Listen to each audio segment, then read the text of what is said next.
What is going on, everybody? It's my birthday.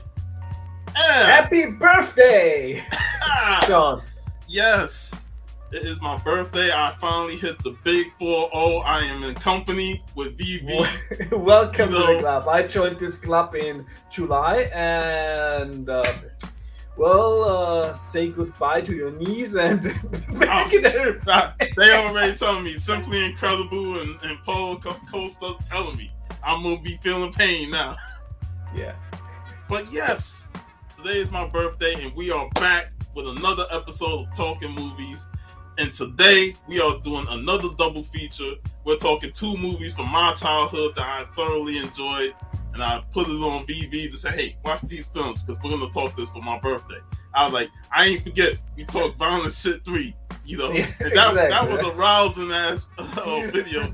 Let's just say, like, the task for my birthday I bestowed upon you was probably more heavy to bear than the task you bestow upon me, because both movies are fantastic. What's up, Jace? Hey, Jace. What's up, people? What's up? Birthday, big bro. Thank you, man. Yeah. And the funny thing also, man, the funny thing is we couldn't have been more topical talking a Tupac movie. I know, right? Hey, I got my shirt on with the 4 pillars, and there's Pac right there. And it's funny, we were saying earlier, like, it's funny that we chose the Tupac movie, and the day we do it, the killer or the alleged killer who was associated with it has been arrested. So hey, we put some luck on that. Yeah. You know, like, sometimes you really think that the whole simulation is running out, like, of randomly generated content. And like, we need something. Yeah, they're like the reptilians are running out of ideas. And the guy who got arrested, shame on him. He was running his mouth on DJ Vlad interviews, talking about the whole situation. I'm like, what do you think? They're gonna fucking watch all those videos, collect all the information, and say, yeah, you're the culprit. We gonna. And he wrote a book too. He wrote a book, and now I guarantee he's doing that on purpose too. Especially the fact that he brought up Puffy name so much in that. So, and that's what people say, that if Diddy, if he ever get involved with the cops, look out. Yo, it's gonna be a a storm. And we don't need no more like that. What's up, Gary B? I will be on the Gary B show, the 1011 tomorrow. I know my co-host will join us. You know, VV co-host with him, so look out for that. I'll definitely try and share some links of that as we go on. But yeah, you know, we're talking Hangin' with the Homeboys from 1991 and Juice from 1992. Ooh, that rare DVD, Hanging with the Homeboys. Oh, nice. Yeah, for me, a first-time view, and like I said before, both movies are awesome because, like, despite, of course, they are very cultural, Latino and Black, the message they have is, like, very universal. And both movies are about, like, youths being at a very crucial part in their life, where they really have to choose, okay, which way to go in their life. Yeah. And you got to choose on who you want to, stay friends with and who you want to cut loose. Yes. And this is very relatable because I think it doesn't matter where you are, because, of course, due to where you go to school, where you grow up, you can't, except if your parents are rich, you can't really control, like, what your first circle of friends, like, really is. Like, basically you have, like, a very limited like amount of people you can choose to be, and over the years sometimes you find out, hey, maybe we were just not friends, maybe we were just, like, at this point, and maybe you were bad influence. Others maybe, like, hey, like, this is my homie that I know since school and is still a friend. So it's very interesting, because, like, everybody went through this. I hope not a lot of people went through it like they had to went through, like, in Choose. And trust me, like, I knew guys that was, like, similar to Bishop. They were the type of guys that, like, they're crazy, they're like unhinged, but at the same time, they're cool with you. Yeah. So like it makes it uncomfortable, but as long as they're cool with you, it feels like a benefit. Yeah, I know. Yeah, I know these people too. They were like, when you go out on the weekend, and people are like, oh, he's a psychopath. Yeah, but this is our psychopath. It's like, he's your crazy friend. Yeah, it's like he's the everybody knows that that guy you want to have on your side in a fight. But when things get too crazy with him, then, and you see in the movie they tried to distance themselves from him, and it's like, nah, it's hard to get rid of him when you. It's too late. Yeah, this is that's like the horrible era when you thought he's a psychopath and turns out to be a sociopath. Yeah. And then we all had a friend that did nothing but bum money off us. That beggar. You have the beggar. Yo, can I get $50? Oh, can I get $1? Yo, maybe get $2. How much was it that he owed Vinny? $177. Or can you borrow me the Game Boy game? Hey, can you give me back my Game Boy? My God, I hated those types of friends. Yeah. Like, bro, I give it to him for a week, and he don't bring it back until 2-3 weeks later, and then on top of that, it comes back jacked up. Damn, you bastard! Oh, I talk about this on my IG story posters a lot. A lot of my video games that I let my friends borrow back in New York. Home games come back with messed up CD, no manual, cases all cracked up. I'm like, man, come on, bro. Yeah, also shout out to my cousin. You bastard still have my Dragonlance novel since 20 years or something. He holding grudges, man. He holding grudges. And then you got those friends that you think they're their friends, but they really scumbags. Yeah. And I was telling Jason, I'm in middle school. I still call it junior high school, but a guy, I used to bring comics to school. We go through comics and stuff like that. Then next thing you know, I go to class and I'm like, man, I see some of my comics are missing. And and shout out to some of my real friends, they tried to help me find those comics. Lo and behold, one guy who always checking out my books and stuff, he had some of them in his bag. He tried to steal my books and go home with it. Man, they caught that. I had to straight deck his ass after school because I'm like, bro, I don't play with that shit. I bring my comics and stuff to share, and like-minded friends who like the stuff, they're not going to steal it from me. Yeah. But you're going to have that one friend that say, let me steal a couple of these comics, he won't notice. So after watching both of these movies, the one hip hop song I immediately thought of, Houdini Friends song. Yes. That's the number one song I immediately, the whole hook, man. Friends. How many of us have them? Yeah, you really start to wonder, who are your real friends? Yep.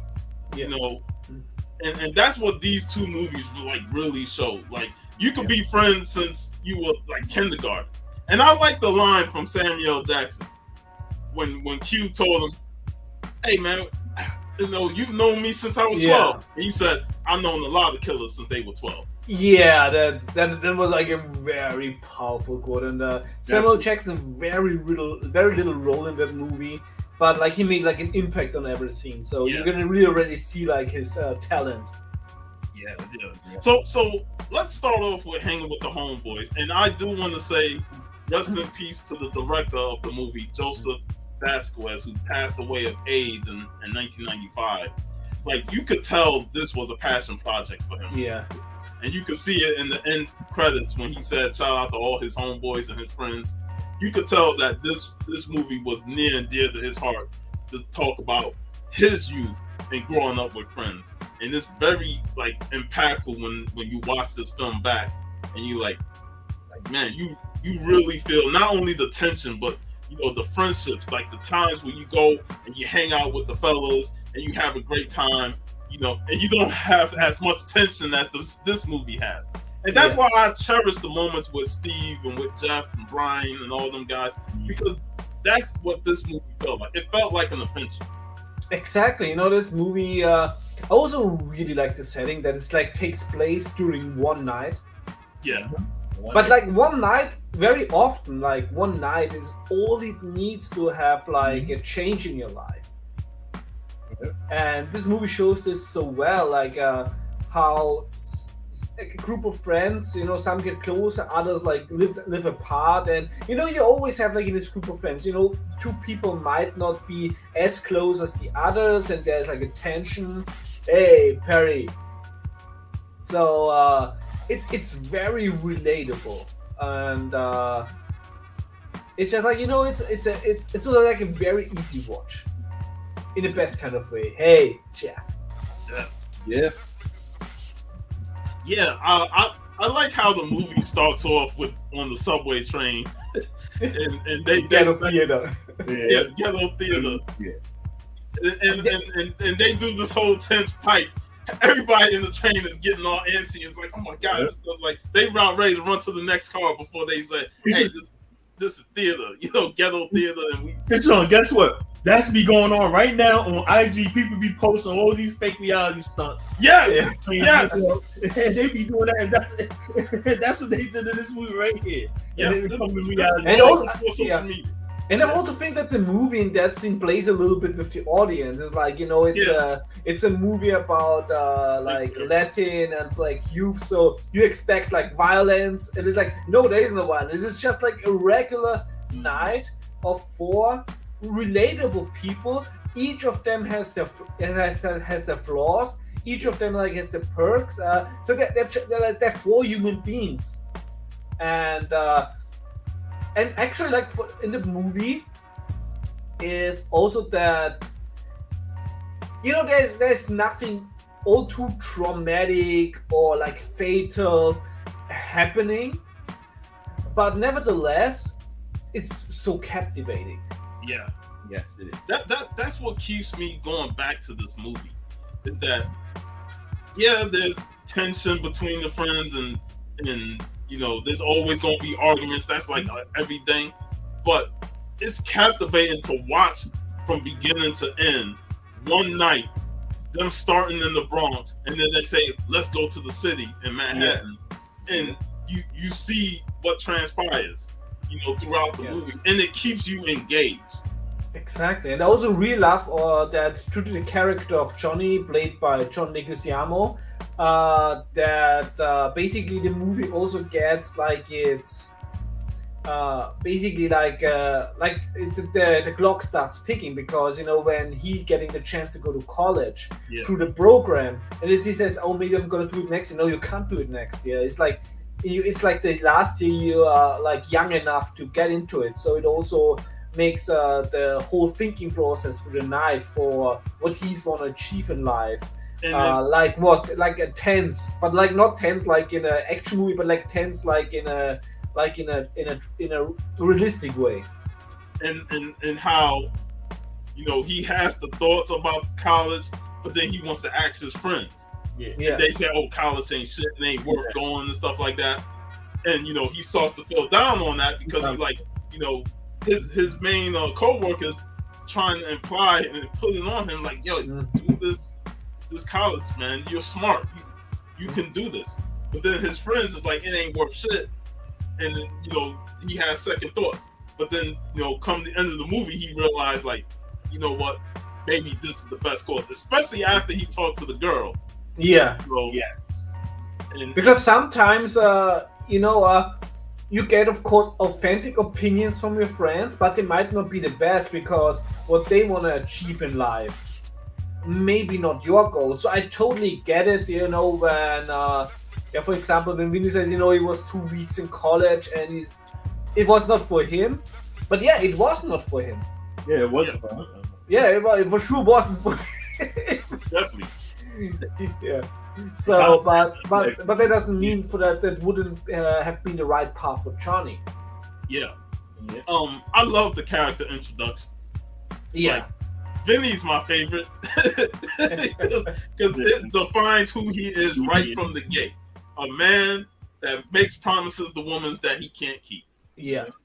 And like a real douchebag.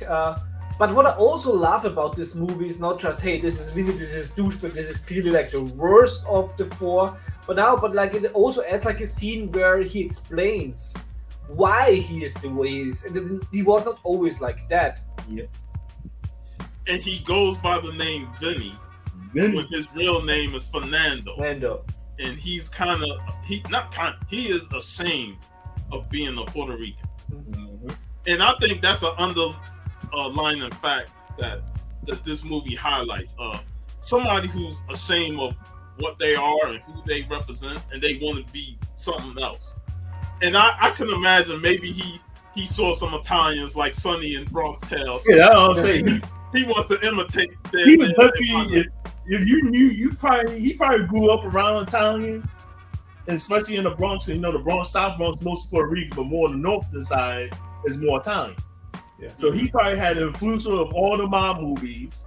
You know, like you said, he probably saw a gangster like Sonny. So that's what he said. You know what? I want to be Italian. I want to be that. And he probably also saw My Cousin Vinny a couple of times. And you're like, I want to be a Vinny. Yeah, and me as a European, like of all the choices, why would you choose to be Italian? and I just love that. No, like I love Italy. I love Italian culture and everything. But especially the mob movies was very glamorizing to a lot of youth. So and that's why I say like sometimes those movies can be a good and positive, a bad thing on the neighborhood because people glamorize it. Case in point, when we talk Scarface, I love the movie, but I hate the glamorization that black people look at with that movie. And it would have been so much easier. Like you can say you're Puerto Rican, that means like both of Spanish descent. Spain was influenced by Rome, hence they speak a Latin language. Hence you can claim yourself to be part of the Roman Empire, which we all think about every day. So there you go. There you go. Yeah. My favorite thing though was every time he hung up the phone started ringing again. I was like, yeah. And then when he told, but listen. I was like, oh man. Then we get Willie's introduction. Yeah. One thing I do not like about Willie is that he is those loudmouth guys who like to say they take action, but they really don't do shit. And there's a lot of people like that. A lot of people. There are a lot of hypocrisy like in that character, but also he has like his really bright moments and also like when he's like confronted like with his hypocrisy. A lot. And it was also like, I know this actor from somewhere. Yeah, in Cool Runnings. Cool Runnings. Yeah. Cool Runnings. Yeah, he's a fantastic actor, and you know, between this Cool Runnings and his appearance on the second Cosby Show, I always enjoy Doug E. Doug. Cool Runnings is a future movie. Maybe in the Black History Month we'll talk Cool Runnings. Yeah.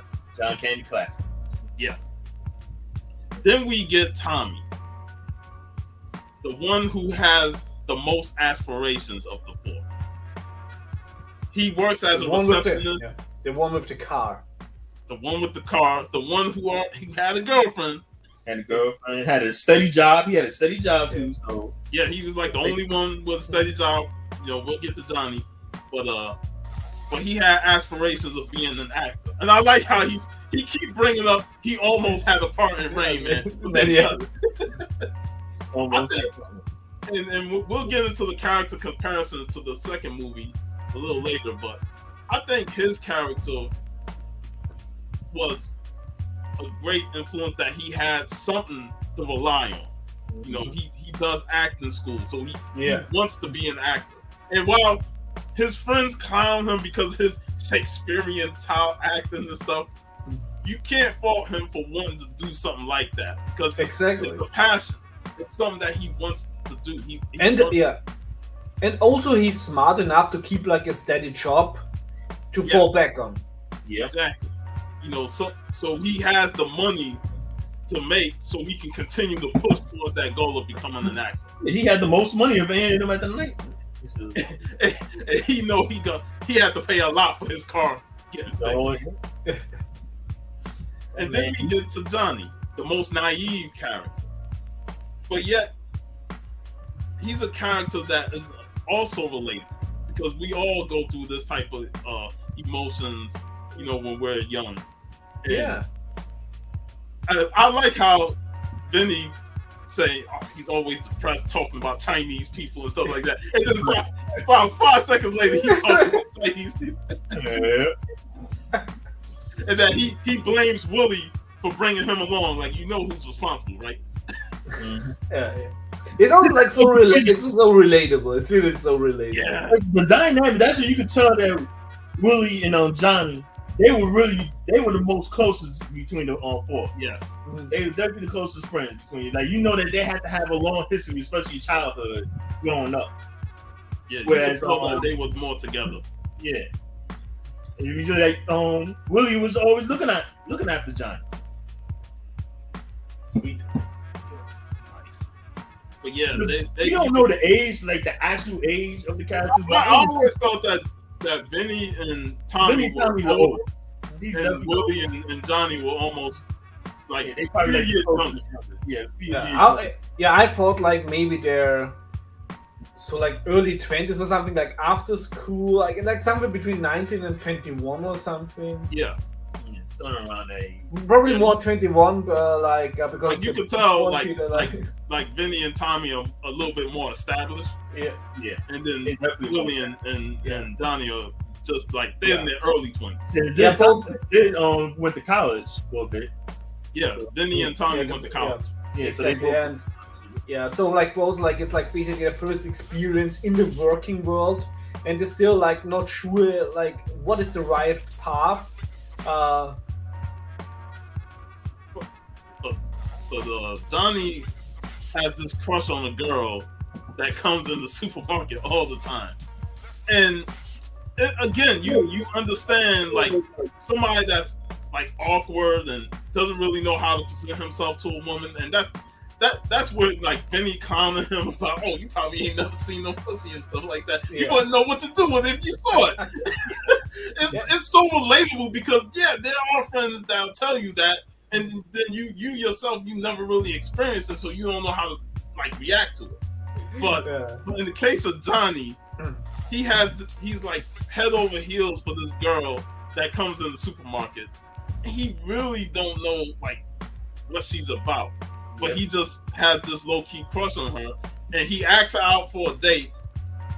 At first, she rejects because she's busy. We know what she's busy on. But then she sees him moping, and he's like, how about next week? And he's like, so he's all giddy and happy and stuff. Yeah. But I like how the movie just take a twist with that. Yeah, this is one of these classic cases of I know this face from somewhere. But it's also so relatable because I remember in school, which is still one of my best friends, so I'm not naming any names, but like he didn't have like a girlfriend back in school, so we always just called him Dogfucker because he is so different.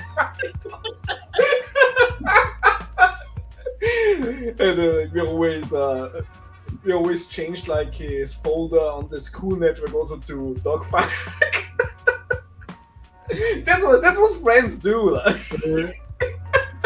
Hey, we do some crazy stuff when we were younger, man.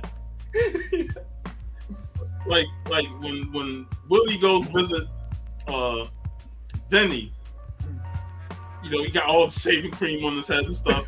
That's when the girl come by with a plate full of food. Oh, he opened up that refrigerator. First of all, Willie answers the door.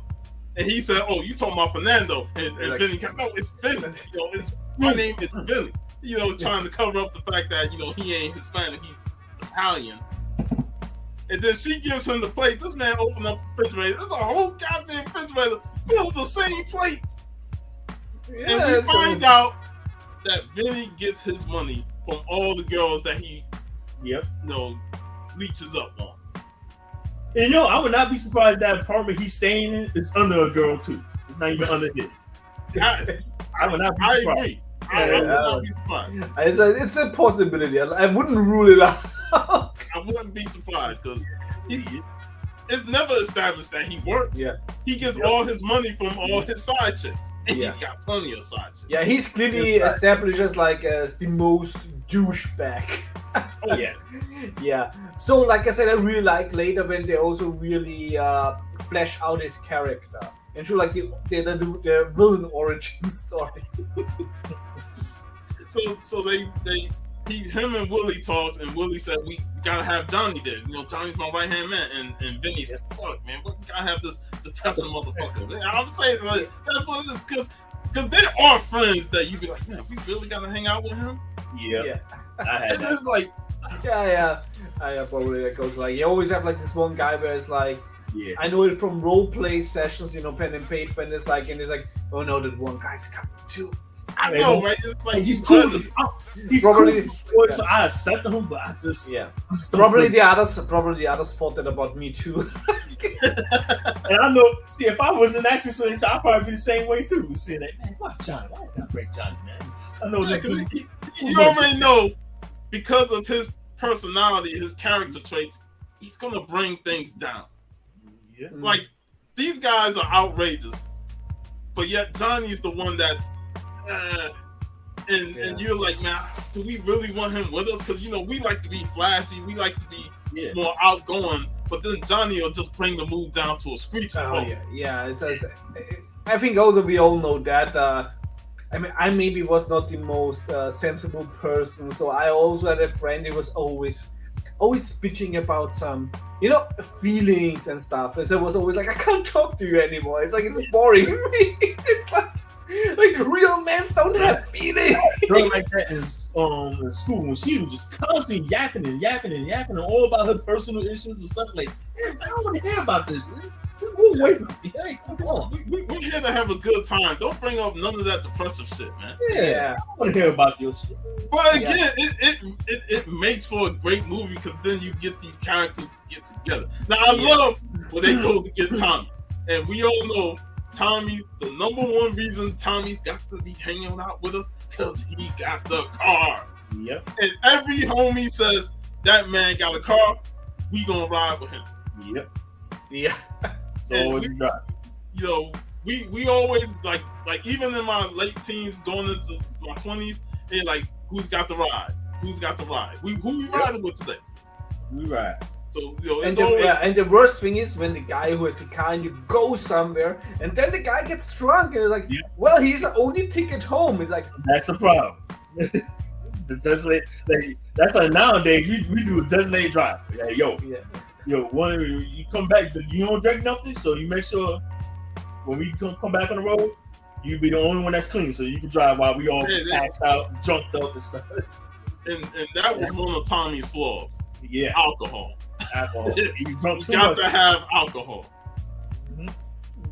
But before they go out on their adventure, he's like, man, I got a date tonight with my girl, you know. So he's like, I made promise to her. See, Vinny can't keep his promises. No. But Tommy was holding on to his promise that he was going to be with his girl. He goes to the girl, and I like the betting that they make. They're like, oh, she probably not even that great looking and stuff. She probably ugly and stuff. They're like, yeah, your girl's gorgeous. It looks like a duck. She's looking like a duck. Look like a duck, talk like a duck, walk like a duck. So they make the bet, right? And then he opened the door. He's like, "Oh, I know I'm gonna win this bet." She comes out, you know, she got her hair, you know, banded up and stuff, and everybody is looking hard. And then when she closes the door, because she says she's sick, she can't be with him today. So he's like, "Oh well, I might as well hang with the homeboys." But then as soon as she closed the door, he turned to the fellas like, "What y'all think?" And Vinny, of course, Vinny being the prick that he is, he gave her a low 2 or 3. Yeah. And Willie gave her a 6. Yeah. But then Johnny comes. He's like, I got you. You're not gonna put that on me. You're not gonna put that on me, man. And then they're like, you the deciding vote. Yeah.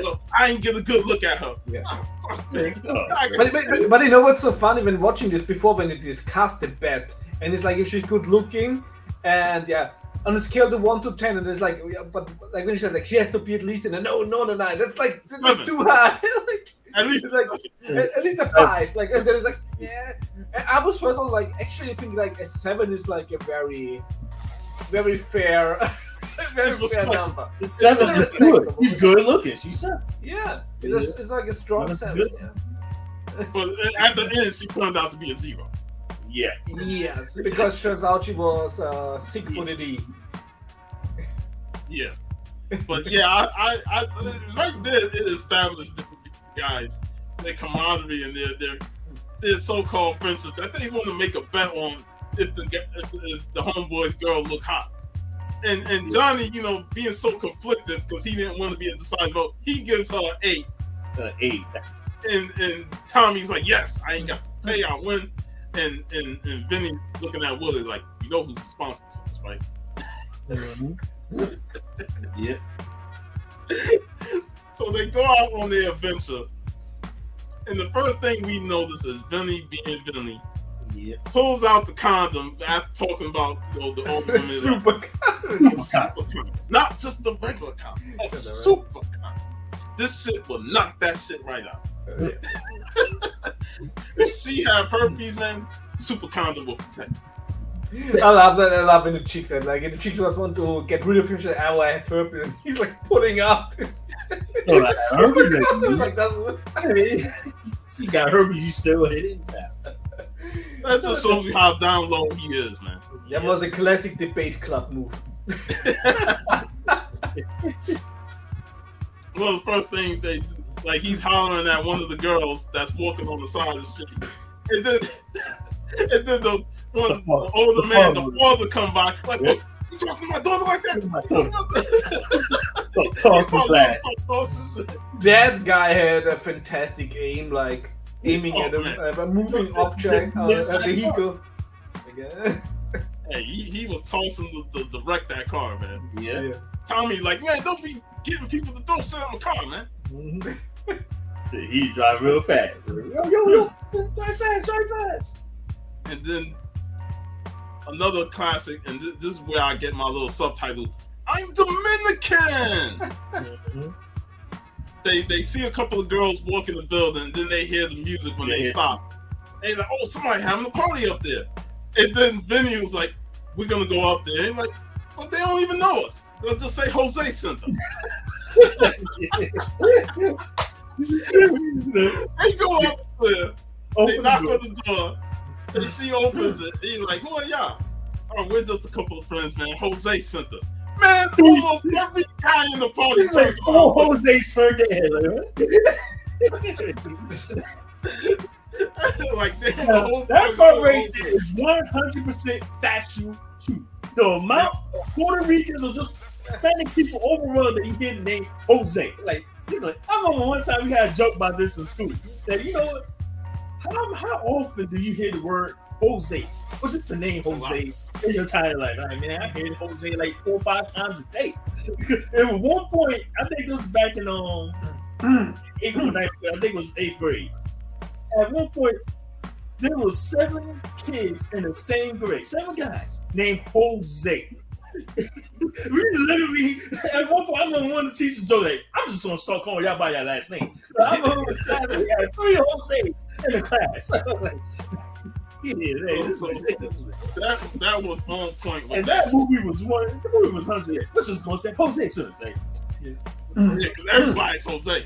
It's the same thing here, basically. It's like so many Joseph, like it's like if you shout Joseph somewhere, then about 5 everybody turns around. Yeah. So they go on the party, and here's the thing: Penny's going in there for the skirts, Willie going in there for the food, and then you got Johnny and Tommy stands together.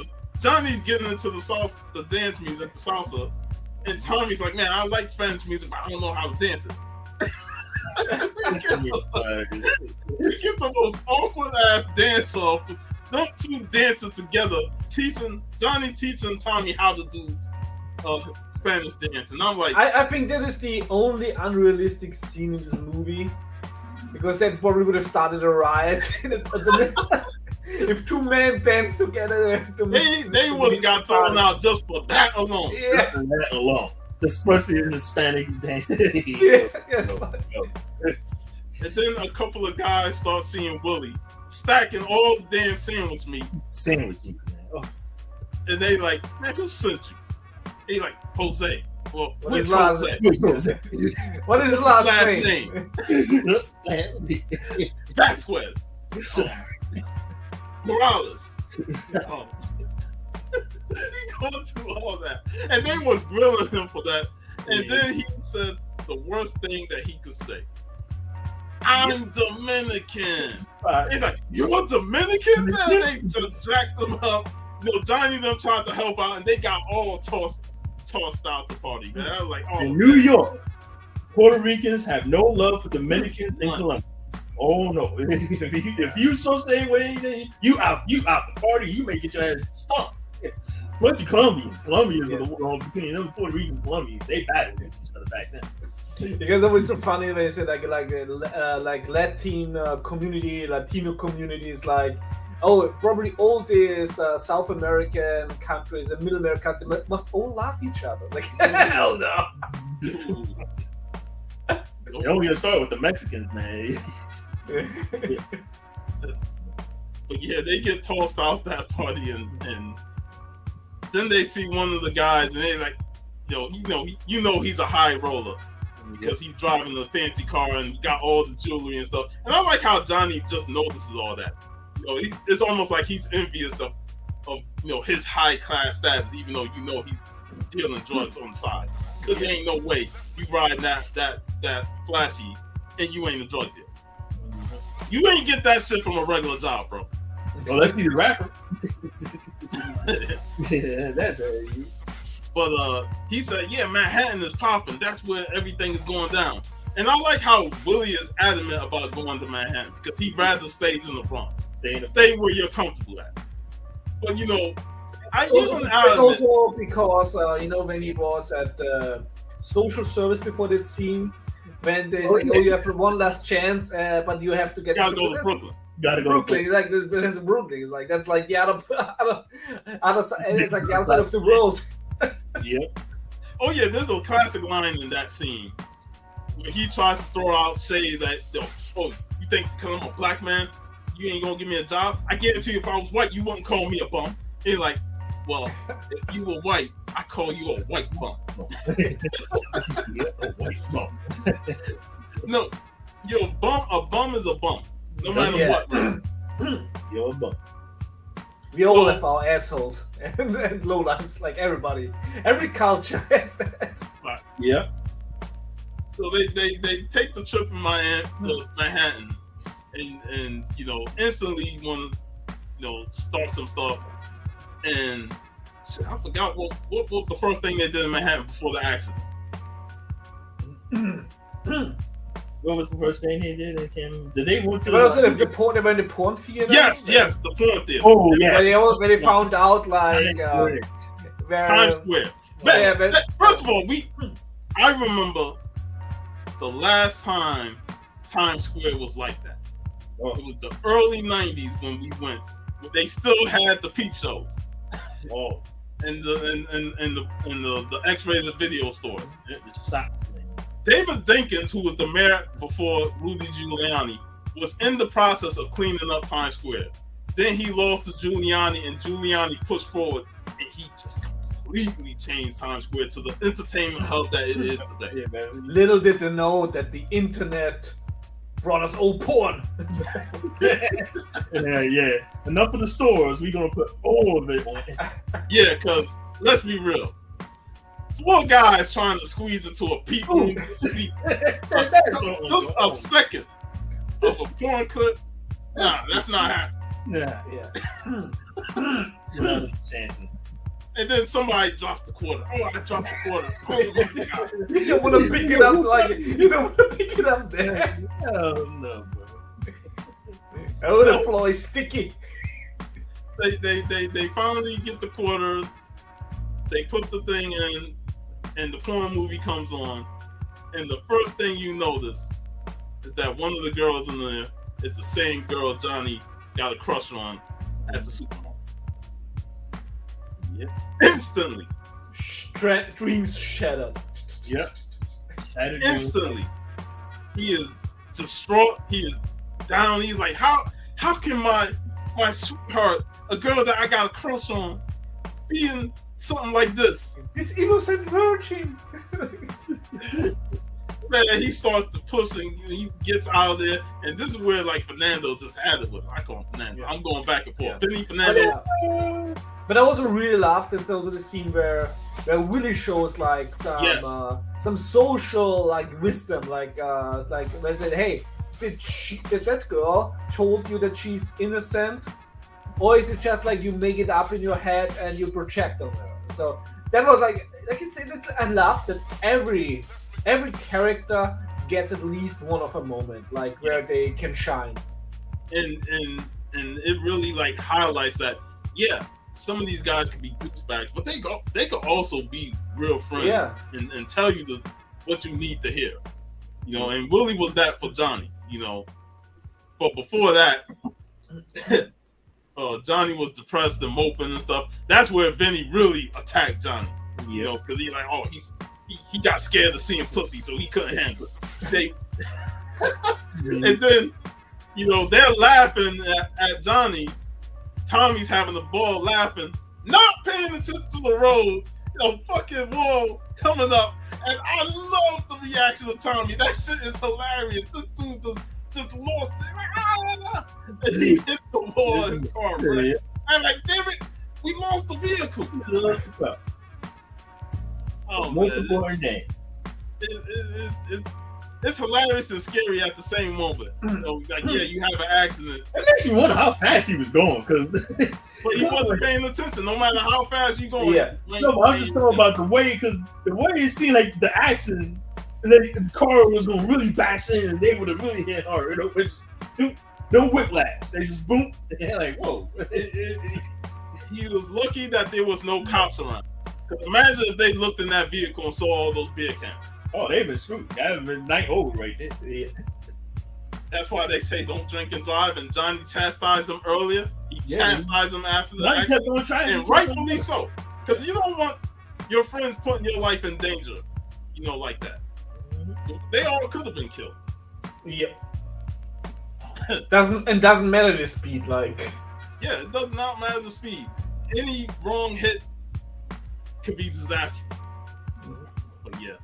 And then we get another great moment. One that exposes Vinny. When they tried to jump the turn rails at the subway and the cops took him in the room. I like how they started out, jovially and joking and stuff. And then the cop looks at Vinny's ID and it says Fernando. Yep. And then he like, why your friends call you Vinny? Your ID card says Fernando. And I like how the moment just got tense and serious. Serious. It got real. I would say that's probably one of the most serious scenes in the movie. Right there, like, oh shit. and we know Italians take their heritage serious. So I like how Vinny just got put in check right then and there by a real Italian who did not like him using an Italian name to say, oh, I like Italian movies, or I like the Italian name, so I want to use it to be cool. And like, nah, you ain't cool. You see this name right on this badge, Santinelli. That's Italian. Real Italian. And it really like hits home that sometimes you got to stop masquerading as something else and just be who you are. You know what? And he looked really defeated in that moment. Yeah, he definitely was defeated. He comes. You know what? I think that had to be his first interaction with a real Italian. Yeah. Because there's no way that to this point, like I guarantee, if he would have been at least seen a couple of Italians around him, he probably wouldn't even try to act or portray an Italian, and he would have made sure no one called him Vinny. So that would be the first altercation ever with an Italian. So like. And he really got put in check in that point, and that's why I was like, it makes me wonder how awful, because like you cannot live in New York for that long and not interacting with Italian at all. Oh no, that's impossible. So like, New York is a cultural hub. There's so many ethnicities in New York that you're gonna interact with everybody. You want to interact with it. So to me, like, I wonder if he'd been around in Italian before. and he played off as his true as what he is as a Puerto Rican. Because there's no way he kind of perpetrated himself as an Italian with Italian surrounding him, and then let him get away with it. He won. Maybe because his friends still called him Fernando. Maybe it was just what he shortly started. But like, see, Johnny called him. Like he said, all the girls call him Vinny. Yeah, but maybe it's something that is like he just started like a while ago. So that I said, he probably had to start in his teens doing that. Yo, I always think maybe around the early 20s. Yeah, he could like, but for you to be want to just distance yourself from being Puerto Rican and start calling yourself Vinny, that's something that had to naturally progress throughout his own, like especially more in his teens. Something happened to something had to naturally progress for him to do that. Because that's the one thing. For you to be ashamed of your race and your ethnicity, it's like you must have been picked on by other cultures or something like that for you to want to adopt a name that's not within your race. You know, because that'd be like me wanting to be, you know, something that's you know, not black, you know, not part of my African American culture. So something must have happened during his teens for him to want to say, I want to distance myself from Puerto Rico. Because look at how he treats Johnny when it comes to them talking about being Puerto Rican. You know, it almost seems like they ain't shit compared to what others are. So but it also, he puts them down and wants to be on a higher level by calling himself something else. Yeah. You know, but it also must have happened after school, because in school everybody knows who you are. Yeah. That's that shit doesn't work there. Because you know, so this is the first time that a movie, because we see this a lot in a lot of black movies, in which a black want to portray himself as white, you want to portray himself or put down a black person who wants to be, or say that, oh man, look, you can hang around a lot. That's what Willie will say. Yeah, he called Uncle Tom. Uncle Tom. But Fernando is a Puerto Rican. Just want to distance himself from being a Puerto Rican and want to be Vinny and trying to portray himself like he's Italian.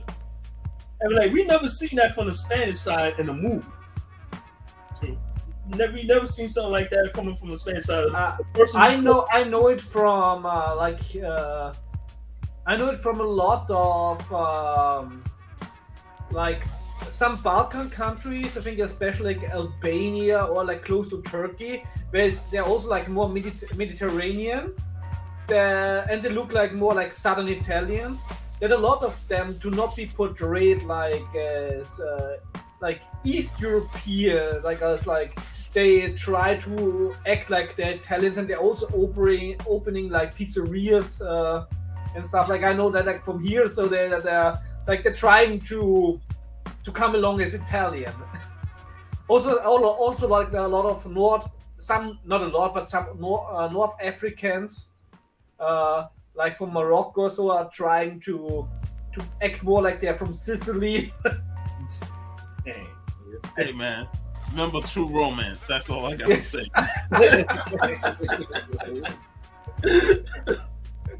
So after that, they go get something to eat. And the one thing I always notice is when they're eating, Willie is eating off the plate of Johnny. Yeah. And I'm like, man, this guy he's not contributing nothing. Mm-hmm. He can't even order his own plate. He's got to eat off of somebody else's plate.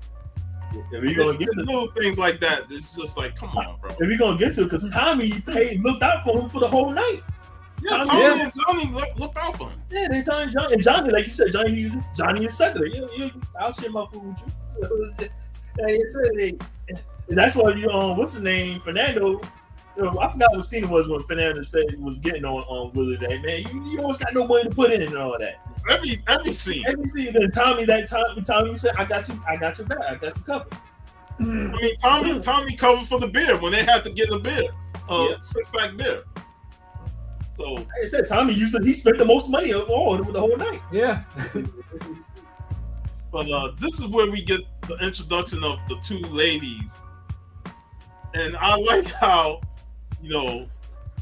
they reject Vinny hard. Like Vinny tries to come on, he pulls out the super condom and all that stuff, and they like get the fuck out of here. It's also like because this also shows that his stick does not work like with like more educated girls. Yeah. So it's like there's like basically he reached like his limit in terms where his sleaziness works. Yeah, it may work in the Bronx, but you in Manhattan, it ain't gonna work. But they take a liking to Johnny. It's ironic that they start to sit next to Johnny and Johnny start talking. Yeah. And this is where like Johnny's awkwardness comes into play, and she notices it. But she kind of like gravitates to it because she knows that. But also, it's probably like that kind of girl. Like she's like, oh, you can always like, you know, you can visit me and we can finish the game of pool. You know that she has a strap on ready. Yeah. She looks like the type. Johnny's getting pegged. Like if he goes there, like he can pet your ass. And again, because of how he is. She looked like the dominant one. Yeah, plot twist. She does the fucking like. I like how when they were playing the pool, and Johnny was standing next to her. Some random dude just come and push him into her. Out of nowhere. Yeah. When I first saw that shit, like, oh. I literally thought that it was one of the Tommy and them, but no, it was like, oh, it's just a random dude. And you know that dude knows her, and it's like, yo, the jig is up. This been planned. Yeah, there's like the praise ready to be devoured. She know that pool club. Yeah. She know that bar and she know that pool club. So like, yeah. But she's also giving like Johnny some advice. Yeah, good. And Johnny is taking it to heart. So this is like a character change for him. Yeah. For the rest of the movie going forward. Well, of course, he gets his moment with the girl, and the guy's like, man, we gotta pull a Jamie on this shit. Yeah. And then they go into their whole acting routine and ruins the whole thing with Johnny and the girl. But he still got the digits. But she told him, don't call the other number. Make sure you call the right one. Yeah, they're not the slot number. Yeah. But he still got the digits, and they can't believe that Johnny got a girl. They're like, oh, now Johnny talking to the girl and got the number and stuff like that. And while they making fun of Johnny, Tommy noticed his girl with another man. Yeah. And he's like, they went from rating her number and stuff. Johnny gave her 8, and then after that experience, they're like, that shit done tanked to a 0. Yeah. Because why are you gonna tell a man that is, again, he's devoted to you. He wanted to commit to the night out with her instead of hanging out with the fellas. Yep. And she was turning it down for another reasons that became very obvious in this scene. She didn't look dolled up when they went to see her. Yeah. She's saying she's sick. Then she's with another man dressed up. She didn't expect them to be in the city. Yeah, that's why. That's the main reason. So you knew that she was seeing this dude on the side for a good while. You can see, he was like, oh, you got a man? So she should be true both ways. So if I'm that dude, I'm dumping her. Like, oh no, I ain't being with you now. You gonna lie to me? and Tommy took this shit to heart. Like, now we see the low point for Tommy throughout in the movie. But also, like, kudos to him because they had like a very mature talk about it. Yeah, yes, it was. That was one spell that we see sometimes in cheating situations going on when the guy get so emotional that he goes crazy and all that. Yeah, he took her to the building and had a respectful, emotional conversation. Amen. Thank you so much, sir. Yeah, that's what I also like about this movie is that it really sticks to what it is and it does not go overly crazy and unrealistic in some scenes or like too dramatic. But it's really like it's like really like a piece of like a slice of life. Yeah, and like you said, Tommy handled it well, but he was distraught. Yeah, and again, it's relatable. You know, we've been through stuff like that where, you know, you have a girlfriend and you thinking that, you know, I've done everything for her, but then you find her cheating on the side and she really don't love you. And like, that shit brings you down. And this is where we get the defining moment from Vinny and why he is who he is in this film. You know, they're over there arguing about what Tommy needs to do. You know, Johnny wants to just tell Tommy, hey man, let it go home, sleep, and stuff like that. Vinny's like, oh, fuck that shit. You know, fuck her. Let's go get another chick, man, and have some fun. You know? And they're debating the whole thing, and then Vinny gives his confession. There's a reason why I am why I am. Because I've been there. I've been hurt before. And after all the hurt I've been through, I ain't no longer attaching myself to these women. I'm gonna let these women attach themselves to me. Not saying it's correct what he's doing, but it's understandable in that moment. Like you understand why he does it. Certain situations changes a person. And when he went through that, he was like, I'm not gonna suffer that no more. And while he's still a douchebag and the things he do is still using other people, it gives his character a reason why he does it. Yeah. And he's like, a woman probably took advantage of him.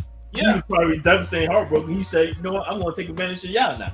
So it's very understandable because I remember when I was in my 20s, which is crazy enough, 20 years ago, there was like 1 year where I met 3 girls and each of them left me like for the ex-boyfriend. Not at the same time, but it was like also after that where it's like wait a moment, why should I be a nice guy? Like and it's funny, it gets worse for a character when we talk the movie Juice. You know? Yeah. So but I didn't choose the way of Winnie. No. Luckily. But when Vinny gave his explanation, it gives his character because it's like you should not go down that route. Like I don't recommend it, but like at that moment when you have like disappointments, of course you're like thinking about this, like why me? why should I play by the rules now? But it's also like, but it also I really think it's very important in such moments that you think about, hey, wait a moment, the other person also has like a free will and also makes decisions. So decisions not only apply to you, and when 2 people have different decisions, then things like that happen. And then they come to a conclusion where this is about Tom. Tom, what do you want to do? Yeah. I want some pussy. Your delivery. Perfect, man. Excellent. His delivery was excellent. Yeah. Because to quote Prodigy, I have the poison, I have the remedy. and this is a reason why they got 2 live crew doing some of the soundtrack songs, that they were big on their music when it comes to the women. They're like, that's straight 2 live crew right there. Mm-hmm. So the last resort for them is to go into this club, and they get turned down. They said you gotta show 3 pieces of ID. Like 3 pieces of ID? Who carries 3 pieces of ID? Nowadays, people just have 1 piece of ID and you just get in. I was never asked for an ID, like coincidentally. And I really don't like it, but every situation that they encounter, Willie always got to bring up, oh, this is racist bullshit. Yeah. But in this case, it is. In this case, it is. But it seems like every case when it comes to Willie is racist bullshit. It's always racist. It's like the number 1 bullet point for him. Yeah, and even a broken clock is correct twice a day. Yeah, so it's like when you bring it up so many times, you get tired of it. It gets annoying. Where like that ending comes into play with his character. But long story short, they find the roster man that's there to say, I can get you inside the club. And he sends them to the back alleyway in the door, and they get inside the club. And immediately, Vinny's around trying to look for all the skirts. Tommy's trying to get girls, but they ain't giving him no play at all. Willie and Johnny was going to get a drink, but the drink's $15. Even in 1990, that's expensive. And now that's just like $30 for you. Yeah, way more expensive now. That was shit. But then Vinny finds the girl that Johnny loved at the beginning of the And this is where emotional damage comes into play. It is indeed. Emotional damage comes into play here. Oh man! Hell no! Hell to the no! Then he starts to dance with her, and everybody is cheering him on. And then when Johnny sees it, bro, it's like he has an emotional breakdown. This man is looking at it like he is distraught. And also, like, how the way he reacts is not the healthy way to react. No, because you can't blame Vinny in that sort. Because, like, how would he know? This is where Johnny is wrong. Yeah. Like, bro, you found out about her earlier. Mm-hmm. But yet, you still can't get that attachment off of her. And then you see Vinny having fun with her dancing on the floor, and you have to react the way you react.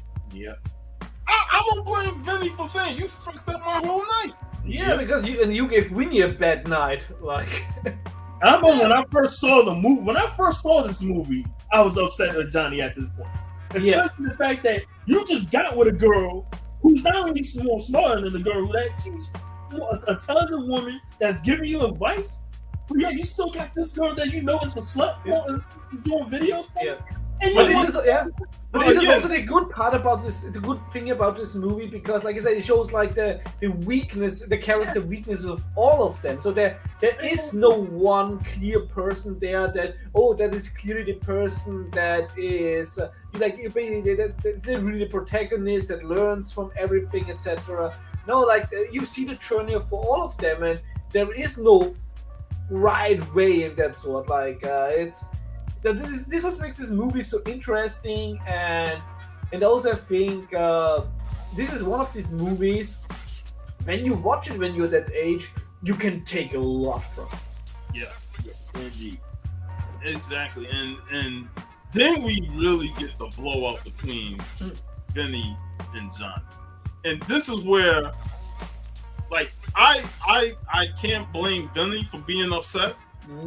But what I don't like about Vinny is putting down somebody else, saying we ain't shit. You'll never be shit. Yeah. And that's where you cross the line, because now you're trying to imply that we are the lowest of the low, and that you ain't gonna make it in life. You'll always be at the bottom. Yeah. And I'm like, nah. And it plays a huge part in Juice as well. The whole putting other people down to say you gonna be a low life scum just like me. I do have to say with Johnny, maybe he should not go to college, but maybe a plumber. 2 years later, he will be. Yeah, finding his brother. Mario, Luigi Mario. As long as he doesn't become like a hell clown. Oh man, it's fun. But yeah, like that part, I definitely see Johnny kicking Vinny's ass because of that. Like, Vinny deserved that, because I'm like, nah, you're not gonna put me down, even if I'm messed up your whole night. You're not gonna put me down like that. And there's also like one of the weaknesses of Vinny, where it's basically also like he let others give the power so they can destroy his night. Like, no, you're destroying your night yourself. Yeah. Like, it's like your responsibility to have a good time. Like, you can't put the blame on others, because it's your choice to go through with it. And he's been like bullying most of them all night. Yeah. So What do you expect when you bully somebody like Johnny? He's gonna fight back because he's not gonna be pushed around. Especially when you've been going back and forth. Especially when you know that he got depression problems, emotional. You know that he's gonna eventually go get back at you. It's one thing that you bully somebody and they cave in. Yeah. It's another thing to bully somebody who goes through emotional problems. And I had a friend like that. His name was Leon in school. Now, girls used to always make fun of him because he's like mentally slow and all that. But when he gets angry, he snaps and he will fight you. And I still remember this day that fight. He dropped this kid named Vigilante.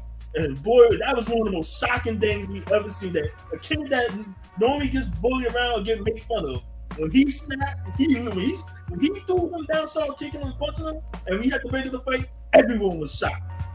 Everyone was shocked at that moment. That's when everyone was like, he earned a little respect from everyone. So now that you know that, all right, you don't need to make fun of him no more. Because you know he got that crazy mindset in him. And especially situation where it's like, this flight or fight situation, there's no way to flee. Yeah. You are getting the fight. Now, I remember they had to come. So you were going Mr. Garrison, right? Oh, yeah. Yeah, we had to give Mr. Garrison to calm him down. He was going crazy. Hey, shout out to Mr. Garrison. I don't know if he's still alive or not, but that was one cool teacher. He used to give away comics as a free gift if we answer quiz questions. So better than Mr. Garrison in South Park. This guy. But yeah, so Vinny and Johnny had their blow up. Then we get the blow up between Tommy and Willie. And to me, this one hits even harder. Yes. Because Willie has that same mentality as Vinny, trying to put somebody else down and bring them down to his level. But Tommy got him real good because he was like, you are trying to bring me down. You're trying to bum all of us for money. But guess what? You're not going to bring me down because I'm still going to make it.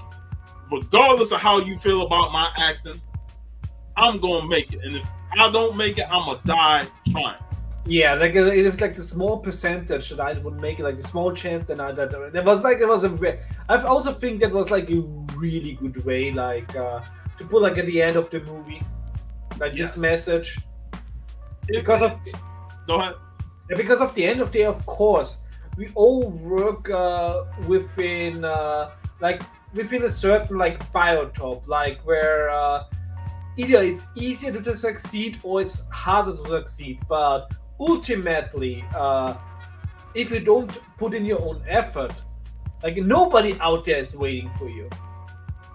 Yeah, and him saying that to Willie, and Willie going off on him after he left, I liked the subtle looks that the people in the restaurant gave him.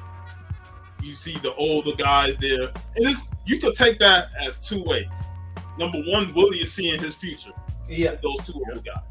And number two, them old guys is like, damn, why you gotta put us down like that? Like we ain't shit. Because it's like him saying that to Tommy, because he's saying to Uncle Tom, and he's saying black people ain't shit.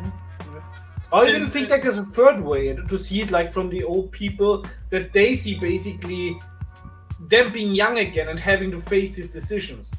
Yeah, and him sitting there reflecting on that, just seeing them look at him, he needed that wake up call.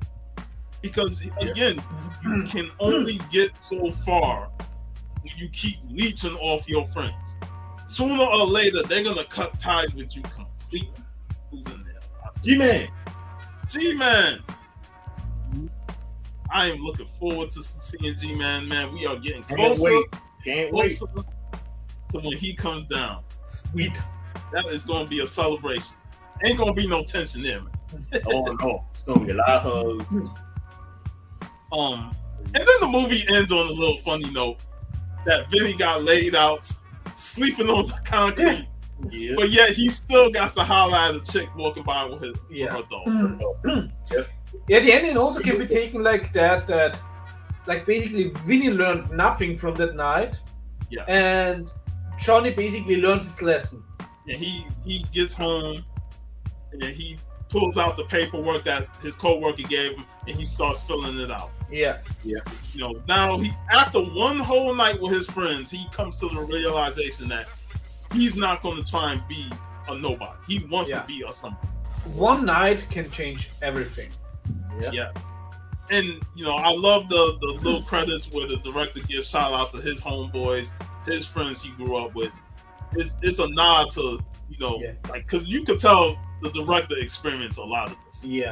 I totally think that this is a movie that should be shown like in high schools, because I think you can learn so much from it when you're young, and like every culture, like every country has like these movies, and I find it way more important to show this to young people, especially this movie, because I think you don't have a lot of violence in it, and that really positive messages. And this movie also does not say, okay, this is the one true message you have to follow. This movie gives you like a push into, hey, reflect on yourself. And I agree. It's a shame that this movie isn't widely available. It is. Yes, it's a very rare movie. It is it got played on a lot of independent channels. It was never on like the big HBOs or Cinemax. It was more on IFC. Yeah, that was it was IFC, right? It was IFC. But this movie should be more well known because it is really good. You learn a lot from just watching these characters interact with each other. Yeah, I have not heard about this movie before you said. So I know there's a German title, which is not the worst title as it is for German title. It's like Hanging Out, vier Homeboys unterwegs, which is basically just hanging out, like the usual like title. It's just like 4 homeboys on the road. So for German titles, it's actually not the worst. Yeah, right. Well, I'm glad we put you onto it, though. Yeah. While the Choose title is also named Choose, but it got the additional subtitle City War. I want to talk about this, guys, because before this whole superpower news was hit today, the movie was actually trending yesterday on Twitter because 2 accounts put this movie as a horror movie for this upcoming October. And they were explaining why, and they said the darkness of the movie, especially from Bishop's character, and the thing, especially how the movie ended too. It's a very dark movie. It's not like a horror, it's not a horror movie. Horror, but I've seen this discussion going the last few years. Like the second half of this film is dark. It's like Bishop becomes a complete psychopathic monster. Yeah, in my opinion, first of all, it's not a horror movie. You can argue that it's a thriller. Yes. And the thing is also that, but also for me, for example, I don't see The Silence of the Lambs is for me also not a horror movie. It's a thriller. Silence of the Lambs is not a horror movie. But it's also like, of course, comes to definition. For me, my definition is that a horror movie must have like a supernatural element, or, for example, with animal horror movies, that an animal has to act differently than it does in its natural habitat in reality. You know what would be fun though? The fact that me and Jace were talking about this. Nas did a song called "I Gave You Power," where he rapped from the perspective of the gun. And the gun had fallen in the many owners' hands. And just imagine the gun having the power over its owner and taking control of him and killing people. And this movie perfectly showed it when Bishop got that gun in his hand. You can literally see how much it changed. Yeah. I mean, it's also power, and it gave him the power that, I got the gun, I got the power to kill someone, to take someone's life from. It really changed. That's why I said that scene right there completely changed the whole movie. That's a very interesting topic, because that also, of course, that's like a very interesting thing, because this harkens also back to a lot of mythological stories, like with swords. When when somebody gets a sword and the sword influences them, like it also steals souls or anything, etc. So it's like actually it's like a very common theme throughout human history. So it would make a lot of sense to also. I can totally see with Choose that you can say that the gun like has this influence, and it's very interesting because I have to totally agree that, and I think it's such a common topic because the moment you touch a weapon, you just feel that this is an instrument of destruction. Yes. When I was at military, and we were at the shooting range. The moment like I had like the assault rifle like in hand and like I loaded it, etc. You feel completely different, and you feel to have like, on the one hand you feel like this power, on the other hand you feel like the weight of responsibility, which Bishop sadly felt probably more power than responsibility in the gun, but you feel like you are basically like you're the side of life and death. Yeah.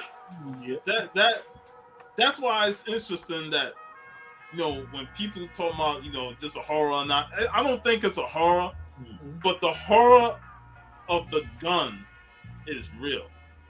Yeah, that absolutely. I totally agree with that. But with enough arguing, of course, every movie can be argued to be in a certain genre.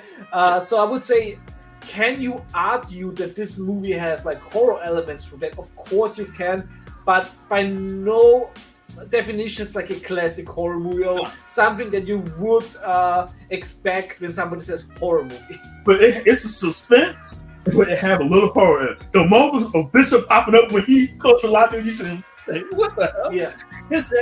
And I always, when I watch that scene, just the way he opened that elevator door is just standing there looking at him with a serious look. That's almost like Jason just opened up a door and just standing there looking at you. It's like similar, it's like with Terminator. Like a lot of people say that Terminator is actually a slasher movie. But I'm saying is like, you can argue basically, but also that it's like Terminator movie was dark as hell. Like it has some horror elements in it. Like, yo, yeah, but I wouldn't say it's a horror movie. Yeah, but you could argue for it being a horror movie. Yeah. Yeah, you have those movies that have that horror feel to it, that is dark. Especially like I said, the whole tone of Juice just changed once that gun got in Bishop's hand. And the movie gets dark and dark and dark to the point that you got a serious chase, a throwdown on the rooftop, and none of that. When he falls from the rooftop, it's just pure darkness. You don't see no light, nothing. He's going to the abyss, basically. He falls to the abyss of darkness. Like that. That's just a dark, very dark scene. Yeah. Whereas. Someone made a comparison. This is why he said he thinks it's a horror movie. You look at some of the hood movies in the 90s, like for example, New Jack City. It had its dark moments, but it had a lighter tone, especially like the whole ending with Nino Brown and Ice-T character. It had a light tone to it. Whereas Juice, that whole ending was just dark, and it had like a scary feel to it. Like, oh man. I mean, you can. That's the thing with arguing. Of course, you find so many similarities, and I also think like a next step is like when you see Choose, you have like you're part of the city where you are and you can't escape, which is basically like a gothic horror house.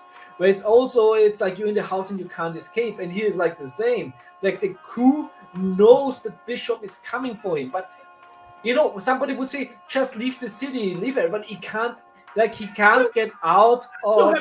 He can't leave. He can't leave from the center of his life. There, it's people call Get Out a horror movie. Like I still haven't watched it for me to really classify the movie.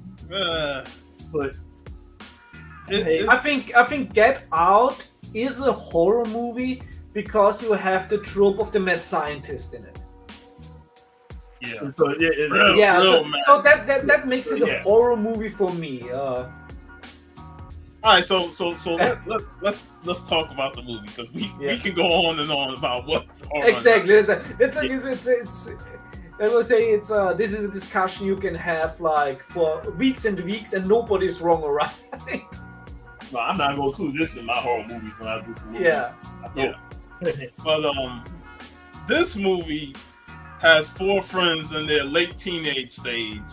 Who they call themselves the Wrecking Crew, and again, the introduction scenes to these characters are great. Really strong. Both movies are doing such a fantastic job in picking the audience up right away and establishing who is who. So, like I said, even like I say, it's like these movies have like a very universal message and are so relatable from the character introduction. Hey, Leprechaun in the Hood is the best of the entire franchise. The best one out of the whole show. But yeah, the introduction to the characters is top notch. We get to know the character traits right off the bat. Hugh is the DJ. He likes to do DJ stuff, play with the records and stuff like that. And at that time, this is when hip hop was really growing into its own, in the inner city, and he's playing that role of a DJ, aspiring DJ.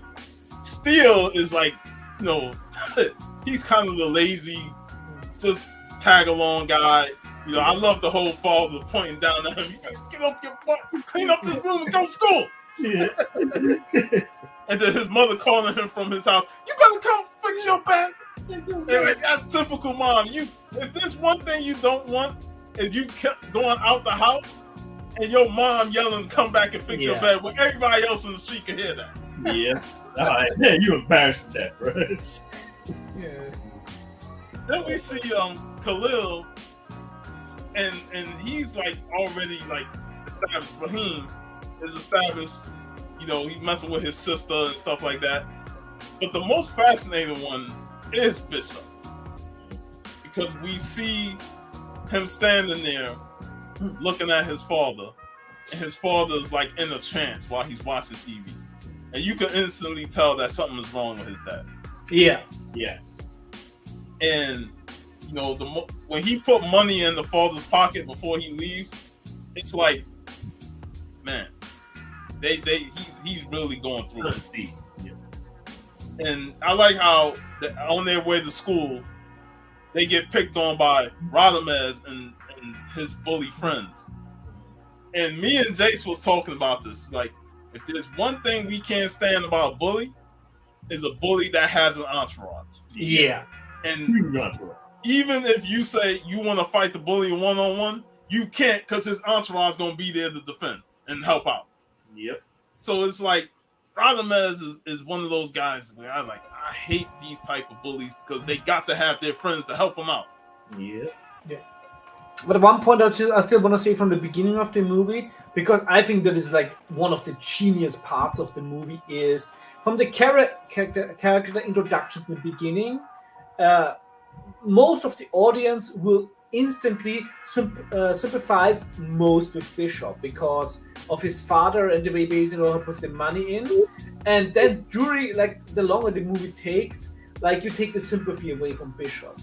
So this is such a genius way of introducing characters and then changing your perception on them during the movie, flipping them. It's fantastically done. Yeah, movies don't do that often. Mm-hmm. And like you said, you feel for Bishop with what he's going through without actually it explaining it to you. All you got to do is see it, and you know that he's going through some rough stuff. Exactly, because for me today was the first time I watched it, so for me this is still very fresh, these first opinions of the characters, and instantly thought, hey, Tupac probably being the good guy in this movie, and then seeing it oh, he's not. So this I found really genius, because also nowadays everybody wants to subvert expectation, but they all do it in a shitty way. This is a blueprint how you do it perfectly. And it's funny how you think that he's going to be a good character and he turns the way he turns out. Yeah. But circumstances pushes him into that. You know, the living state that he lives in. His father being in this mental trauma, you know, and then being bullied and harassed by Radames. Yeah. Yep. It's like he wants to lash out and take action, but he's stuck in the circumstances where he don't want to like do it, but he's pushed towards it. He's tired of running. That's what I'm saying. He's definitely tired of running. That's what he told what's his name still about that. You know, you man up for yourself and stand up for yourself. You know? And that's when he got the gun. That's when he knew that this gun is the way. Yeah. And that's so when I first watched the movie way back. When I initially saw that they had the gun, because I didn't watch the movie from the beginning when I first saw it. And I think it was right before the whole situation before what's his name came with the gun when they had the plan. So that's why he got the gun. Where he gonna use the gun? Is he gonna use it to get back with the Puerto Rican guy? You know, so what he gonna use? Go? They want to use the gun to go and rob him. While the what's the name? The storm. And another thing this movie really shows is inner city life of kids that cut school, that don't go to school. Oh yes, they and hang out and being chased by the police or the truant police who catches kids that's cutting school. That one was interesting for me watching this. This totally felt like out of proportion. Like, is this in the US like that when you skip school? That the police? Yeah, they had. Well, like, technically, like certain times it'll be the police, like way back in the days. But then they created truant police. Yeah, you know, they're not really police, but they're hired to hunt down kids that skip school. Yes. Trust me, I've been through this both times, in New York and here in Florida. So, they have people that hunt down kids that cut school because they know the places that they hang out at. Yeah. Boy, I'm glad I live in Europe because because like how often I miss school. The amount of kids that was at the arcades, the police know, like, they hanging out at Trip's arcade. Mm-hmm. So when the cops showed up, Trip was like, "Hey, police here!" And everybody started hauling ass. Way easier here in Europe because I remember that, especially when you were 18 and it was like in business school later, where you could just say it's like, "Hey, I'm sick," and then since I'm 18, I can write my own notices. Well, that's different at 18. When you're like 14, 15, you cut school. Yeah, but even then, like, but even then, it's like the teacher calls it home if it happens too often or something. You're like, and trust damn. When you pick back up on The Wire and you get to season 4, they have that in season 4 of The Wire with school. Yeah. So just look out for that when you pick back up on that. Yeah. But yeah, we had truant police and all hunting down kids that skip school. That's why I like that scene when they was in the arcade when Samuel just hey, the cops in, they all ran. It's like that shit in this movie was creepier than the child catcher in Chitty Chitty Bang Bang. Like, like, and you could tell like a character like Trip that was played by Samuel Jackson. He don't care if them kids hang out at his place. He don't. It's money. We had always have waters. On our block in New York, we had a laundromat. The laundromat. He literally got 4 arcade machines, including that X-Men vs. Street Fighter. Yes. Street Fighter, Dead or Alive, till Tekken 3. Oh man, every afternoon we come home from school, we head straight there, bro. We make sure we go to the corner and get some change, so we go right there and come. Now, for me, like cutting school for me was tough. Because my school was downtown Brooklyn. You had downtown. So you talk about you couldn't go nowhere without the downtown police. Yeah. Seeing a teenager in the middle of the day, like, why you ain't in school? You would get stopped because the police is all over downtown. So I could not leave until it was like 3 o'clock. Yeah, I remember once that. Because the good thing, my boy Antoine, his mom, both of his parents are at work at the time, so that's why we used to always go by his house and hang out. Then we go by and chill with Michael. Then we just walking around, and we had to make sure we be on the move and look at it. Make sure ain't no cops or no security guard anywhere. Your head was on the swivel when it came to being outside. Yeah, because we always leave our book bags at Mike Antoine's crib, so we just go out and walk around. I remember in school that like I had like a business test, and then after the test, like Paul and like a friend and I were like like going because we had to take the train to Munich 3 hours because there was a metal concert. So we stayed all night and took a train back at 3 a.m. to Upper Austria from Munich, and then arriving at 6, going straight to school, writing another test. And then after the test, it's like I was to the teacher like, I haven't slept all night, I'm going home. Like, hey, you had an adventurous night, and then you had to go take that one was epic.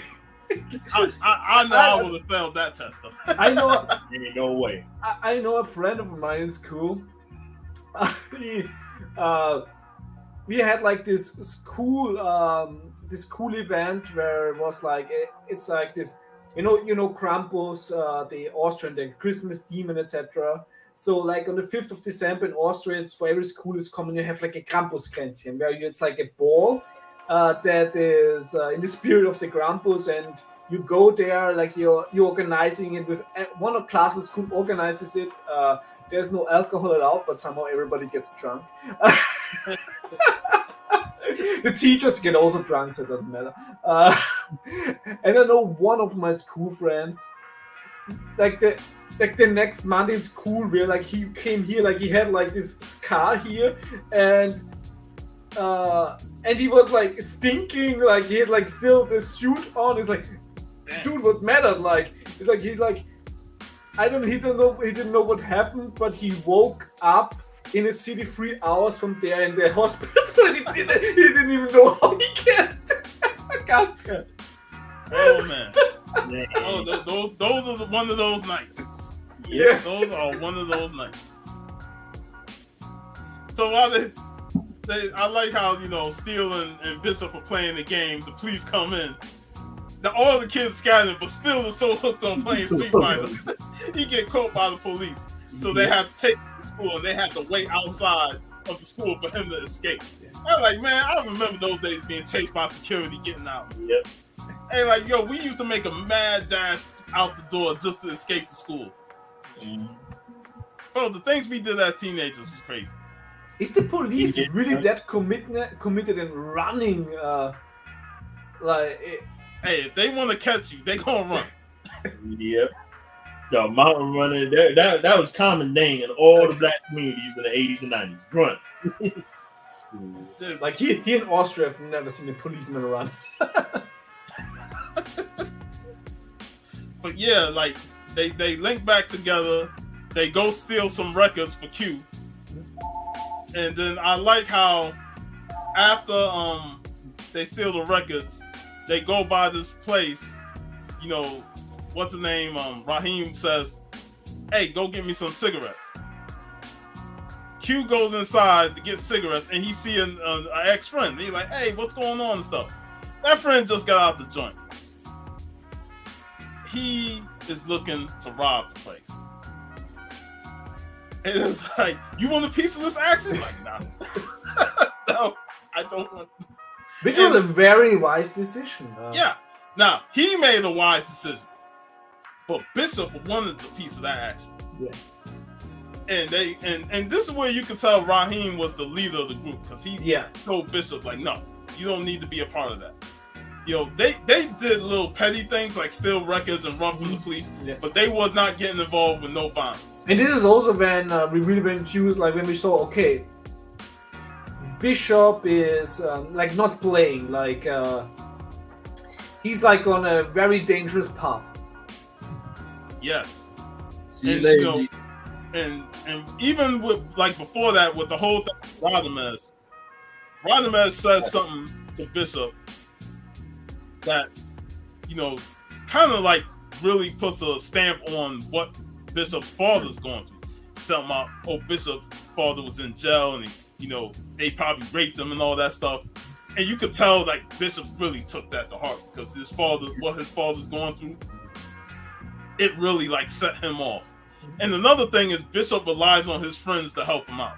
Yeah. You notice that when Radamez them was bullying him, he was kind of quiet. He was talking, but he wasn't as boisterous.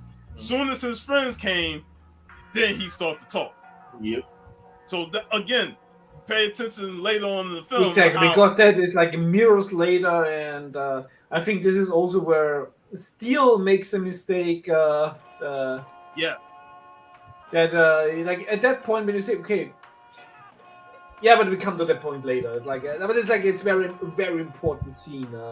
Yes, and so they go after running from the police and stealing records and avoiding, being part of a crime. They go to Steele's house and he makes some of the most disgusting shit. Pouring liquor and everything in it. And this is another movie that promotes the 40-ounce liquor. Yeah. Thank God I never really got hooked on any of that liquor stuff because that shit will fuck you up. But this is where they're watching the film, and Bishop really takes inspiration from this film, where the main actor is taking his destiny in his own hands, fighting, fighting the system, and saying that none of you will beat me and stuff like that. And Bishop has this reflection, like, we need to take our own stand. We shouldn't be chased by the police. We shouldn't be bullied by Radamez. We shouldn't let old man Quill, who ran the store that was in front of where Bishop and Radamez had their battle, come out and punk us with his gun. So Bishop starts to have this mentality of wanting to take things into his own hands and say, we should have the type of power that everybody else got over us. Yeah, but in a very way, like, you can truly see that he's the character who either doesn't think or does not care about consequences. And it's telling with his conversation with Q. I say it's fighting words when you tell me I ain't trying to say you ain't shit. I'll tell your mama you ain't shit. Yeah. And I'm like, yo. That's personal right there. Yeah.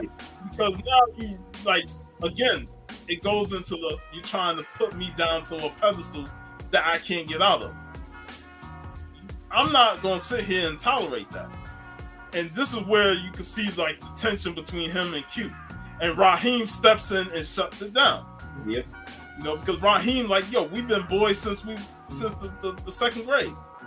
Again, they trying to bring that friendship back. Steele is screaming because they broke his mother's pictures and stuff. Yeah. But at the same time, like, no, we friends. We shouldn't be arguing. We shouldn't be battling like this. So you can tell that the tension is there, and it's just waiting to pop. Yeah, waiting to burst. All the while, Q have these aspirations of being the DJ, and every time he brings up wanting to be a DJ and take part in the DJ contest, his friends kind of like, you ain't shit. That's worthless, bro. And again, it's like, why you're not giving him the support? Y'all supposed to be friends. Yeah, I think that's that's actually the first sign of finding out who's a true friend or not, because a true friend will always have your best interests in mind and wants you to succeed. Like a wrong friend, like a fake friend or bad friend, never wants you to achieve anything more than they do. They will always want to keep you at their level or under.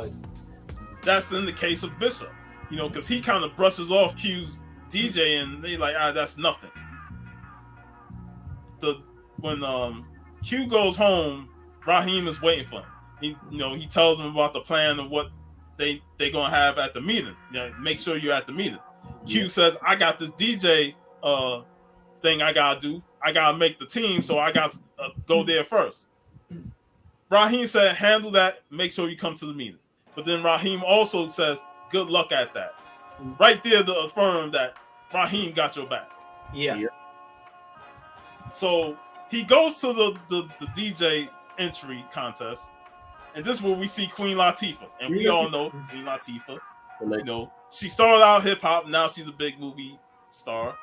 But I like we also even I know Queen Latifah. I know, but I like how we see a young Flex Alexander, you know, instantly mad that his tape is crap, and she just bury him. She brings in Q. She plays his tape and she takes a liking to it. And this I'm gonna deviate here and I'm gonna tell this story. And the reason why like DJing was so important. My father used to DJ in the late 70s, early 80s. One of the reasons he stopped doing it was because one night after a house party where he was the DJ, on the way home, he got stuck up. Yep.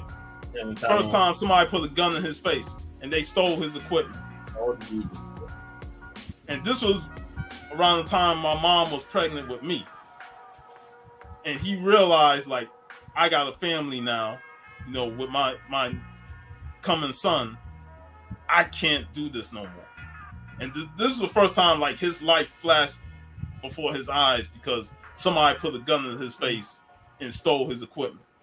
And he was like, I can't get caught up in this life no more. Because as much as I love DJing, I got to focus on my future with my family. Mm-hmm. And I remember when he told me that story, and I was like, wow, just imagine if he had stayed in that life as a DJ, because DJing is popular, but at the same time, at that time in New York City, you don't know what can happen. You don't know, yeah, you can get caught up. We had a lot of parties that end up with having shootouts in them, so you don't know what to be caught up, what situation. And I tried to like maybe give him a record player for his birthday and stuff like that. Maybe he can get that feel for DJing again. But he just doesn't have it no more. But he said he's just happy to still be here. Yeah, it's completely understandable. What's up, hey, heroes? What is going on? So yeah, DJing was a big part of that hip hop culture, and seeing Q really push that forward to say that's what his aspirations is. It's important to notice that. We come from the slums, but at the same time, we have aspirations to get out of it. Exactly, because this is like if you want to compare it with horror, they're basically that like this slum, like that the part of the city, like that is like the gothic horror house you can't escape from, and the key to escape is to have like a career that transcends all of it. Yeah. So. I love when he goes to the meeting with Raheem, Bishop, and Steele, and they said, we're going to plan a robbery on Old Man Quell, and they present the gun, which Bishop is the first one to touch and the only one to touch. The only one. Q is hesitant, and rightfully so. Because his career is on the line with this DJ contest, and now it's being threatened with this robbery. And he's like, he don't want to participate, but at the same time, he's pressured to participate. And the fact that they want to use the DJ contest as an alibi just makes it even worse. Yeah. Also, it's one of the classic lessons in movie, never give in to peer pressure. Yeah. Mm-hmm. Trust your gut instinct. He should have just straight up said, no, I'm not taking part of this. Yeah. But, again, Bishop was clowning him, saying he's punk, and nobody at the time, you don't want to be called a punk or something like that, because it feels like it's a threat to your manhood that they call you a punk, and you ain't no punk. But as a teenager, you don't really think that, and you go with the flow. You think, all right, it's just a little stick-up robbery. We get in, we get out. Yeah, easy. Everything's fine. And he get past the first round of the DJ contest while he's doing it. Yep. They go through the stick-up robbery. The only fuck-up was still saying Raheem's name. Raheem's name. But other than that, the robbery goes off as planned. But Bishop could not resist. Mm-hmm. Holding that gun. The long he held it? Yeah. And he's like, it was like he wanted to pull that trigger. and an innocent man who had his back turned, hands up, saying, "Please don't kill me," gets shot. Yeah, in the face. Yeah. He gonna try to make an excuse that he made a move, like yeah, they didn't make a move, man. No move. You just wanted to shoot him. Mm-hmm. And when they get out of sight and into one of the little abandoned homes, they confront him about this. And this is where you see that Bishop is addicted to the gun. Yep. Give me the gun, Bishop. Nah, I ain't giving you the gun. That gun's mine. Mm-hmm. He shoots Raheem after a scuffle, and that is where, to me, the friendship ended. Yep. Yeah, you this is shoot your own friend. But you don't shoot anybody, but especially not your friend. Especially his reaction to it. I remember someone on Twitter yesterday and replying about what it's hot. It's like he did not show any emotions at all. That, oh my God, I killed him. Yeah, not one shit. Nope. He acted off like, oh, now he's dead. And the way he talked to Still, that's why Still was. He shot him, and then he's like, "I need the money." That's what even worse. You gonna get and then you get a little horror when Raheem came back for that 1 second, and Bishop's like, he's shocked that Raheem's still alive. But he was way too content with it. Way too. Like, they get to the other abandoned home, and he start counting the money, and Steele is crying, and Q can't believe what just happened. Yep, Q is just lost for words and stunned. And Bishop tries to play it off like why Raheem had to do and stuff, but then he just reaffirms that I got the gun, I got the power. We gonna keep this on the low. And if I go down, everyone goes down with me. Yep. And if we play this straight, we can just get off scot-free. They get back to the party, and Q is completely discombobulated. Yeah, understandable. I mean, it was a good thing the cops came and arrested him because he won. No, he won. He won that. He was completely distraught that if it was his turn, I don't think he would have played. No. So the cops showed up instantly, took them to question it, and that was an intense scene. That interrogation scene was so well shot. I like how they shot see the guy coming in with the shadow in the background. You see his mustache and all that. And then like Bishop is playing it cool. Yeah, he's playing it cool. But Bishop is playing it cool. Q is a bit tense, and Steele is he is crying. He's crying. Like I can definitely see anybody being in Steele's position because it's like after seeing what you see, he gave no one up. Yeah, the way he was, you would have thought that he would have said something or mentioned on one of them. And you could and when the cops see somebody that's weak, they are going to take advantage of it. It's a shocker that he ain't gave up no name in that spot. Like, oh man, he ain't gave up name. But he didn't want to because he knew he's going to completely tear the whole crew up. That's already starting to tear because of Ronnie. Already teared up, very. And Bishop says, well, it was Radamez. He tried to put the blame on him so he could get him in trouble. But yeah, like you said, V, that interrogation scene is just very shot.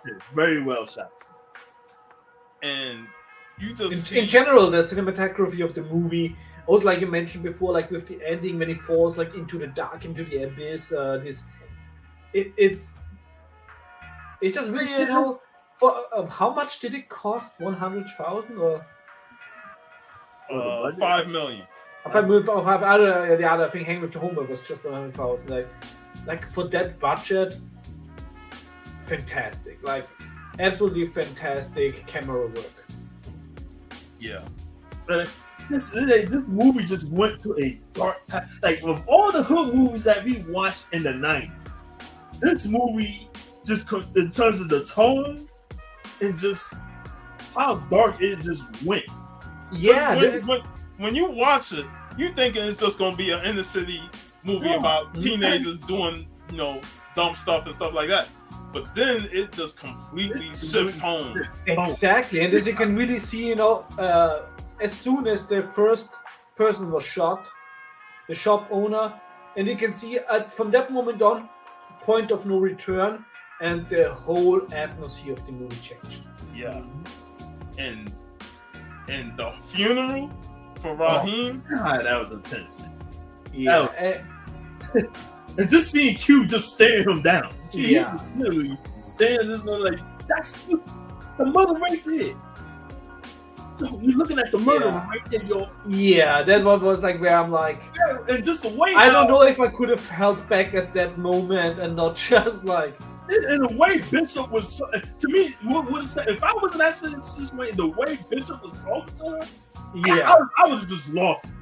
Yeah, like, you know, like basically like this sweet talking. Oh boy. Yeah, but that was also so well done because as this gets of every normal human being, this is getting your blood boiling watching. Yeah. And it's like, and cool with his, like, you see it in his eyes, and Bishop sees it too. It's like, again, a friend that somebody you knew for a long time starts to go into this crazy psychological psychopath, and he's manipulating people. Again, like, Q is trying to distance himself. He tells Steel, we better not hang around Bishop no more. Yep. But again, it's like you cannot avoid somebody like that. Not I like in when school and not in the same neighborhood. You don't have like a. He knows where you live. Yeah. He was right yeah, there. because he was at the project window yelling at Q, and Q had to stop his brother from going to the window. Exactly, and it's like if he asks if I'm here, tell him not. Why not? It's like he's cool. No, he's not. No, he's not cool anymore. I like his little brother though. He liked everybody. I like Raheem. He was cool. Yeah. And then he like, what? You don't want to speak to Bishop no more? I like him. But yeah, it's like, again, when you see somebody descend into that type of madness, you want to stay away from it. But Bishop is relentless on trying to make sure that these guys don't turn against him. And then of course we already have this wonderful scene that we already talked about at the lock-in school. Man, that, you know what makes that scene even more crazy is the background music of it. The subtlety. That music sounds like it could be in a suspenseful horror. Yeah. And what I also love about it, I think I said it in the pre-show, is when you look at the school locker inside, you're basically getting a character exposition of Q. Like what his hopes and what his dreams are. So, and to put this just in here in the background for everybody to read, but like not to just have it, you know, blindly, oh, my hopes and dreams, blah, blah, blah. It's so well done. It's like you can pick up so many things just from the environment in this movie. I like how Donald Faison, you know, one of his earlier roles, he walks by, he see him struggling with the lock. He's like, damn, it's been that long? Because he ain't been in school for so long. That's why. But yeah, that locker scene is one of the best scenes in the film. Yeah. Because one of the most the most intense scenes because of Tupac's performance.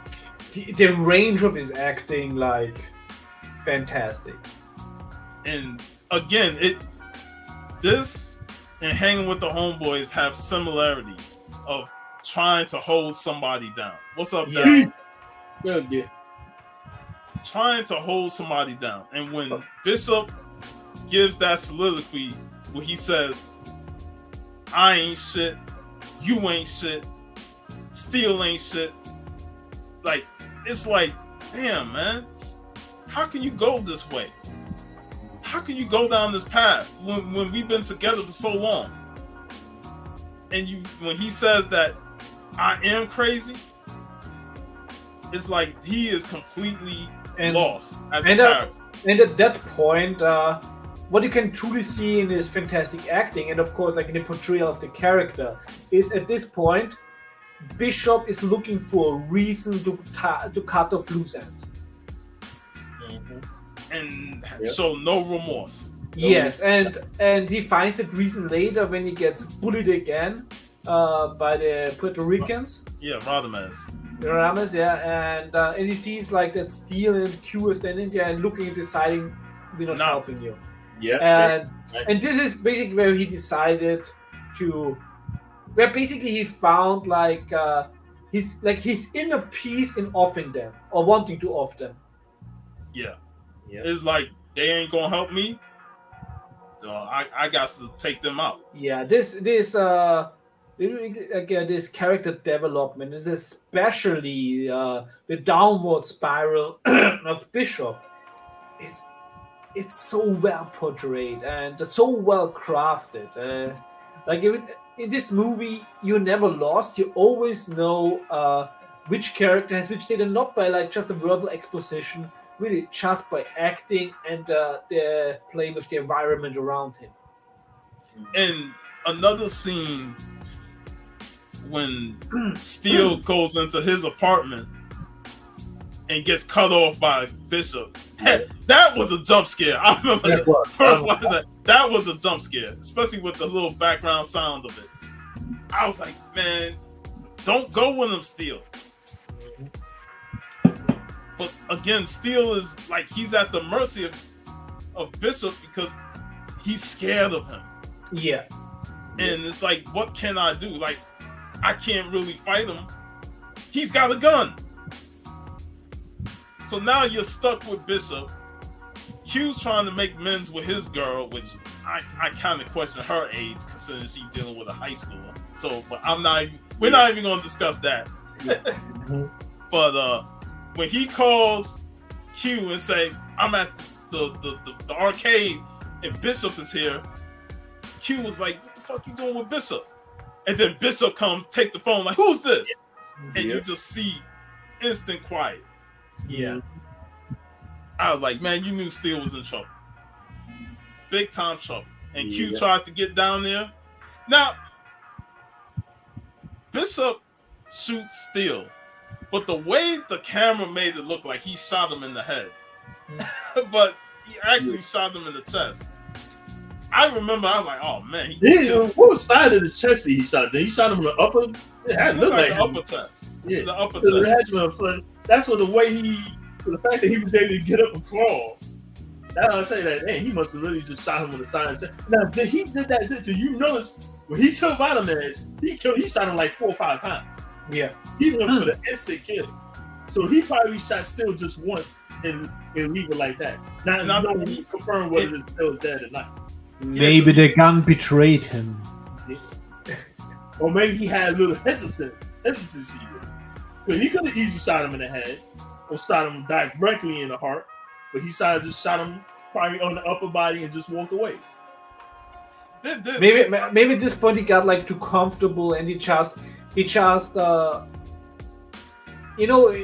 basically like you don't have to put any more effort in it. It's just like I point it and pull the trigger and problem gone. Yeah, but we can question how many bullets he actually had. I don't think that bullets are hard to come by. It ain't hard to come by because I want to say that he got the bullets from Sweets, the same place. Oh yeah, got the gun. So you ain't talking about the mess up they had when with the whole situation with him and Raheem, where he actually had another gun in his waist. See, everybody talks about that scene, but that's the gun from Old Man Quell. They just never show how it got in his hand. They never show how. I never questioned it. I noticed it, but I thought probably once you have a gun, it's easy to come by other guns. Like it's like in video games. You loot. How did he get? That's the day, man. How did he got that other gun? Something tells me Raheem got it from the counter, and then somehow passed it off to Bishop, but they didn't film it or something like that. Yeah, they didn't see it. Yeah. What I also really like is, but that gun didn't never come back to play though. That's why did he use both guns, or did he use the same gun that Raheem used? Because I ain't saying one gun. Barrel, because the gun that it was like red, the brown barrel. Yeah, they had the brown, but and I believe he used that when he was going after Q. So the other gun, what he used did with it.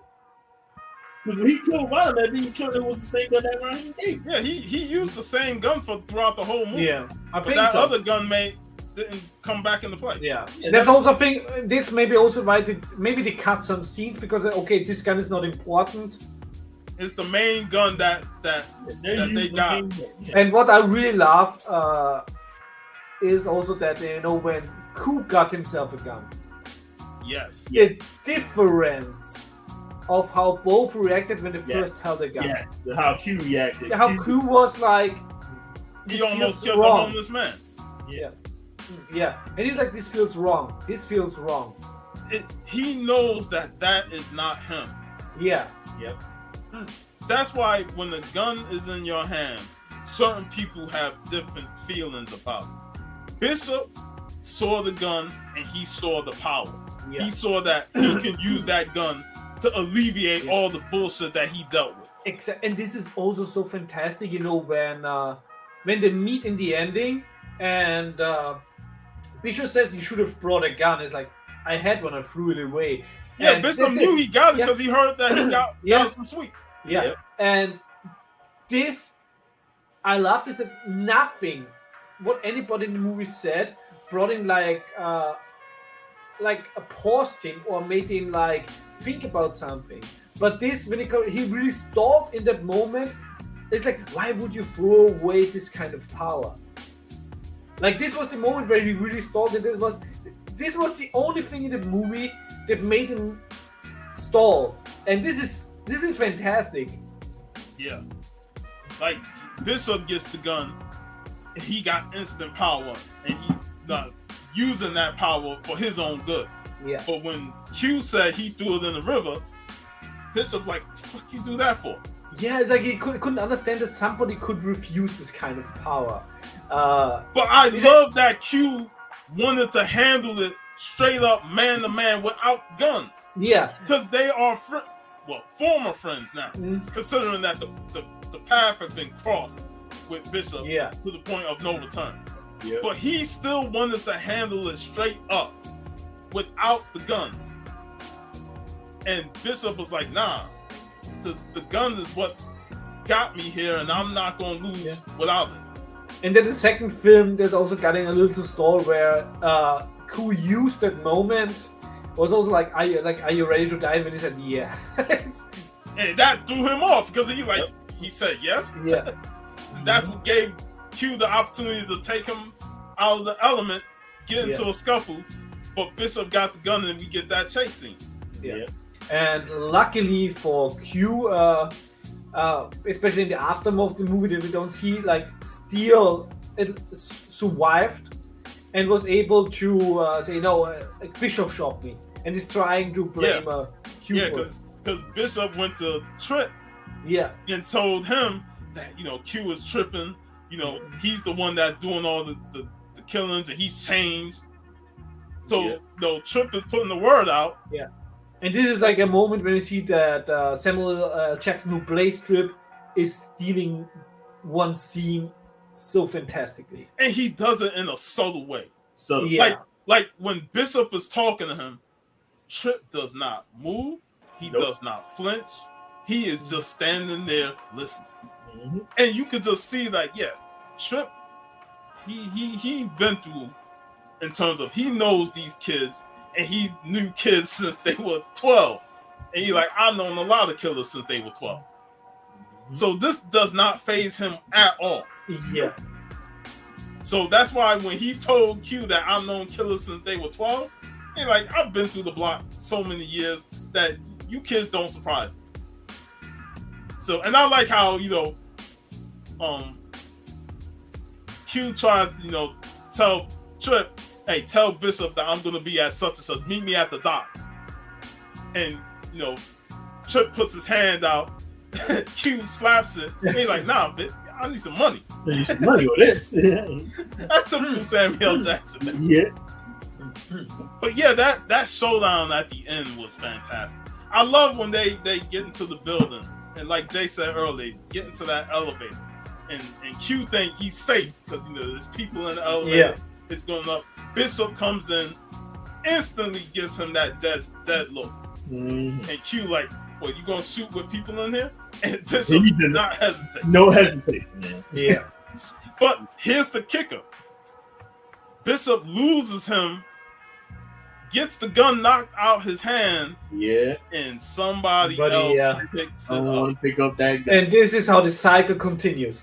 And that's what I love about that Nas song, I Gave You Power. He even describes him passing from many people.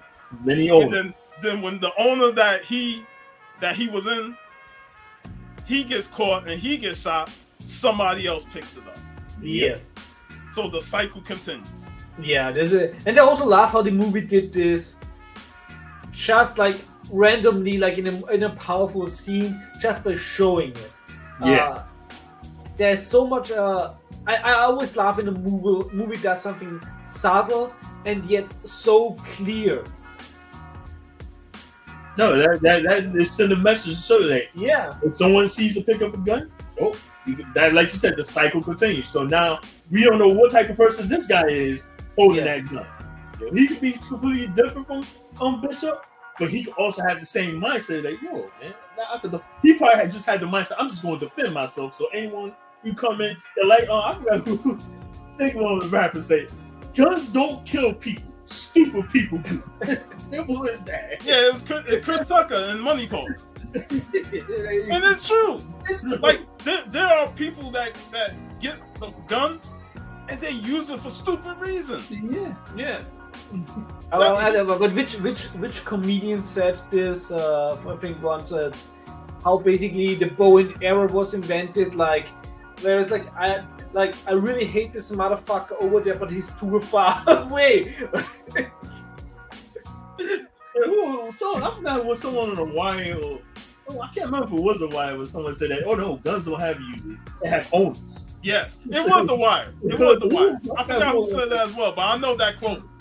Guns don't have users; they have owners. And whoever picks up that gun becomes the new owner. Yep. So in this case, Q is searching for Bishop, and this is where Bishop is at a loss because now he don't have that gun, and he knows that Q is a better fighter than him. So when they have that showdown on the roof, Q has the advantage. That's why every time you see Bishop, he got to pick up a weapon because he needs something to fight Q. Yep. He's lost without that gun. Now, let's talk about the ending scene. Because I sent you the deleted scene that the studio and the test audience rejected. And I felt that is the superior scene. The original ending is so much better because the movie is fantastic. And the ending they have chosen for the release, it just like this one thing, the movie doesn't feel finished. Like when Bishop falls over the building and Q is holding him, and it's just like he's like how he wants to live, etc. It's just like it doesn't feel the character of Bishop doesn't feel resolved. But in the original ending, where he's like in that situation and for him decides to, I rather die than live a life without power. Especially when he's seeing going what his to father, death. especially like it's like I don't wanna end like my father in that scene. So he's choosing to fall into the abyss, and you could see his facial expression change when he hears the sirens. Yeah. He knows what's coming, and he'd rather die than be captured and be held captured. Yeah, this got the whole character like an ending that absolutely makes sense with everything that we've seen before. Like that, that he says, "Oh, please save me," and that Q tries to lift him up, and it's just by sheer coincidence as he falls because he's too heavy. It feels too random. It's not to the character's strength. Yeah. It Because doesn't take anything away from the movie. The movie is still awesome, but it's just that the original ending is basically the cherry on the top of the cake. Yeah, and it's fitting for Bishop to go out that way. That's why, we've talked about this before, how test audiences can change a movie or a studio can change a movie. When it was like, bro, you had the right ending. Yes, all along it was there. They had the right ending, but, regardless, the other thing I don't like about the ending is the whole, you got the juice now. Yeah. For me, that they put that in as a way of saying, it's a cool line and that, Q is victorious. But it goes against the whole point of you showing these guys at the beginning being friends. Like, I don't want that juice. I don't want that power. I mean, he said this was the first one that brought that up, right? Huh? Like, we gotta have the juice, right? It was one of those scenes. I forgot what it was. He was the first one to brought up about getting the juice. Yeah, it's like, bro, I just rather have my friends. Yep. You telling me, some random dude telling me that was now just don't seem right. Yeah, that was very Hollywood. Yeah, I could. When I was younger, I thought it was okay. I thought it was cool. Oh, you got the juice now. But then the older I got, the more I realized like that whole line doesn't make sense. Yeah. With that line, is like, was Weinstein somehow like like Harvey Scissorhands? Someone involved in this. And now I see why the grandma knocked him out and don't be him in. Not that. Oh, But still, I love this movie, and this was a fascinating discussion. Like, absolutely, and over 2 hours, and thank you for these fantastic picks. Because like I'm very happy that I've watched these movies now for the first time, because these are two kind of movies where you really feel watching them that not only your knowledge of movies is enriched, but also these are movies that when you think like, luckily with us we can say luckily we did the right decisions in our youth. But I think especially when you watch this, when you're like in the age group, what the protagonists are in both movies, that you can really learn a lesson in life. And the wonderful thing about it, like, everything I always say today, all the movies with messages, they are like forcing the message on you. This movie has the message within a fantastic plot, within a fantastic movie. And it says like, it's not like do this, it's like, no, hey, this happens when you do this happens when you do this. Make your own decision. Choose your way. Choose your own way. And that's what these movies were. They told the message within the story and not beat it over your head. You ain't see a whole bunch of signs that said guns is bad. Yeah. No. Those movies I kind of hate because it's like, all right, how many times you gonna say guns is bad? We could see that throughout the film. We don't need to see that through signs and posters and all that stuff. Because every human being that is not like a complete sociopath will feel remorse for when the shop owner got killed. Like, it's like, even like crooks that are like saying, okay, it's okay to steal stuff, will probably say like, hey, this guy was still innocent. Like, you don't shoot somebody that is innocent and plays along. Yeah. But yeah, these were fantastic movies. And when I thought about it a couple of weeks ago, I'm like, the parallels of these two films, different but almost similar. And the characters, like with Tommy and Q having aspirations, Willie and Bishop having these ambitions, but Bishop just taking it to the extreme. I just feel like they just go hand to hand together. Especially with the whole downplaying your own friends. That's the one thing that is key to both films.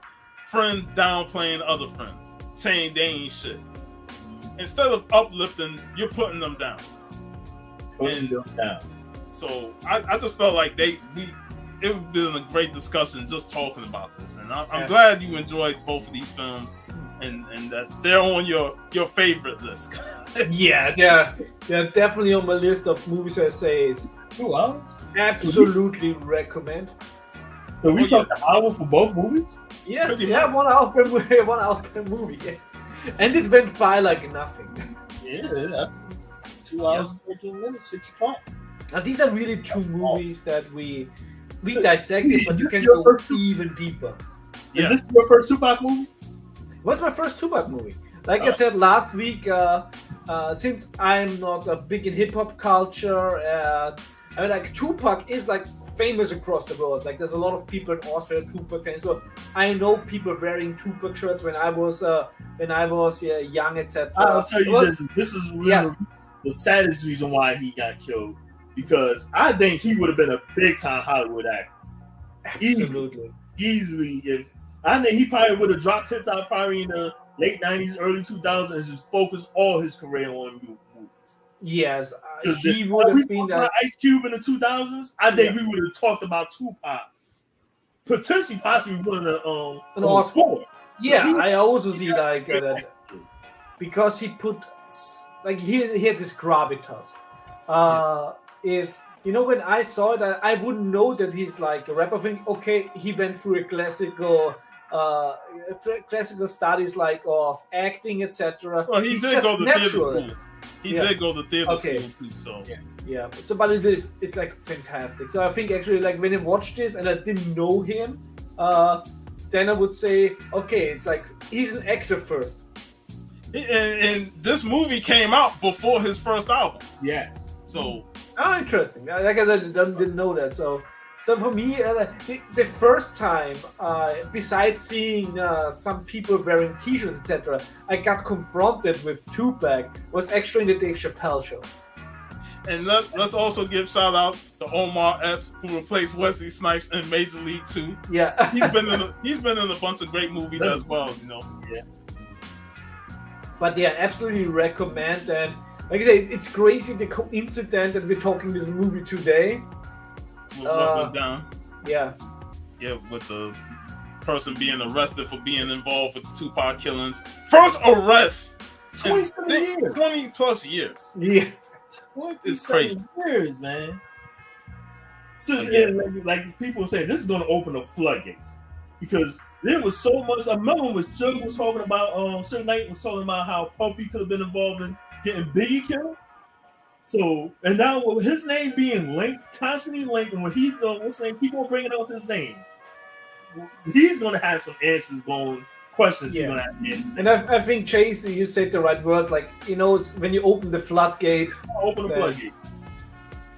Yep. The Biggie murder was still unsolved. Like, how the hell this man got killed for? He ain't it's just crazy, man. And we lost two talented rappers. Oh, yeah. In the case of Tupac, a talented rapper and an actor.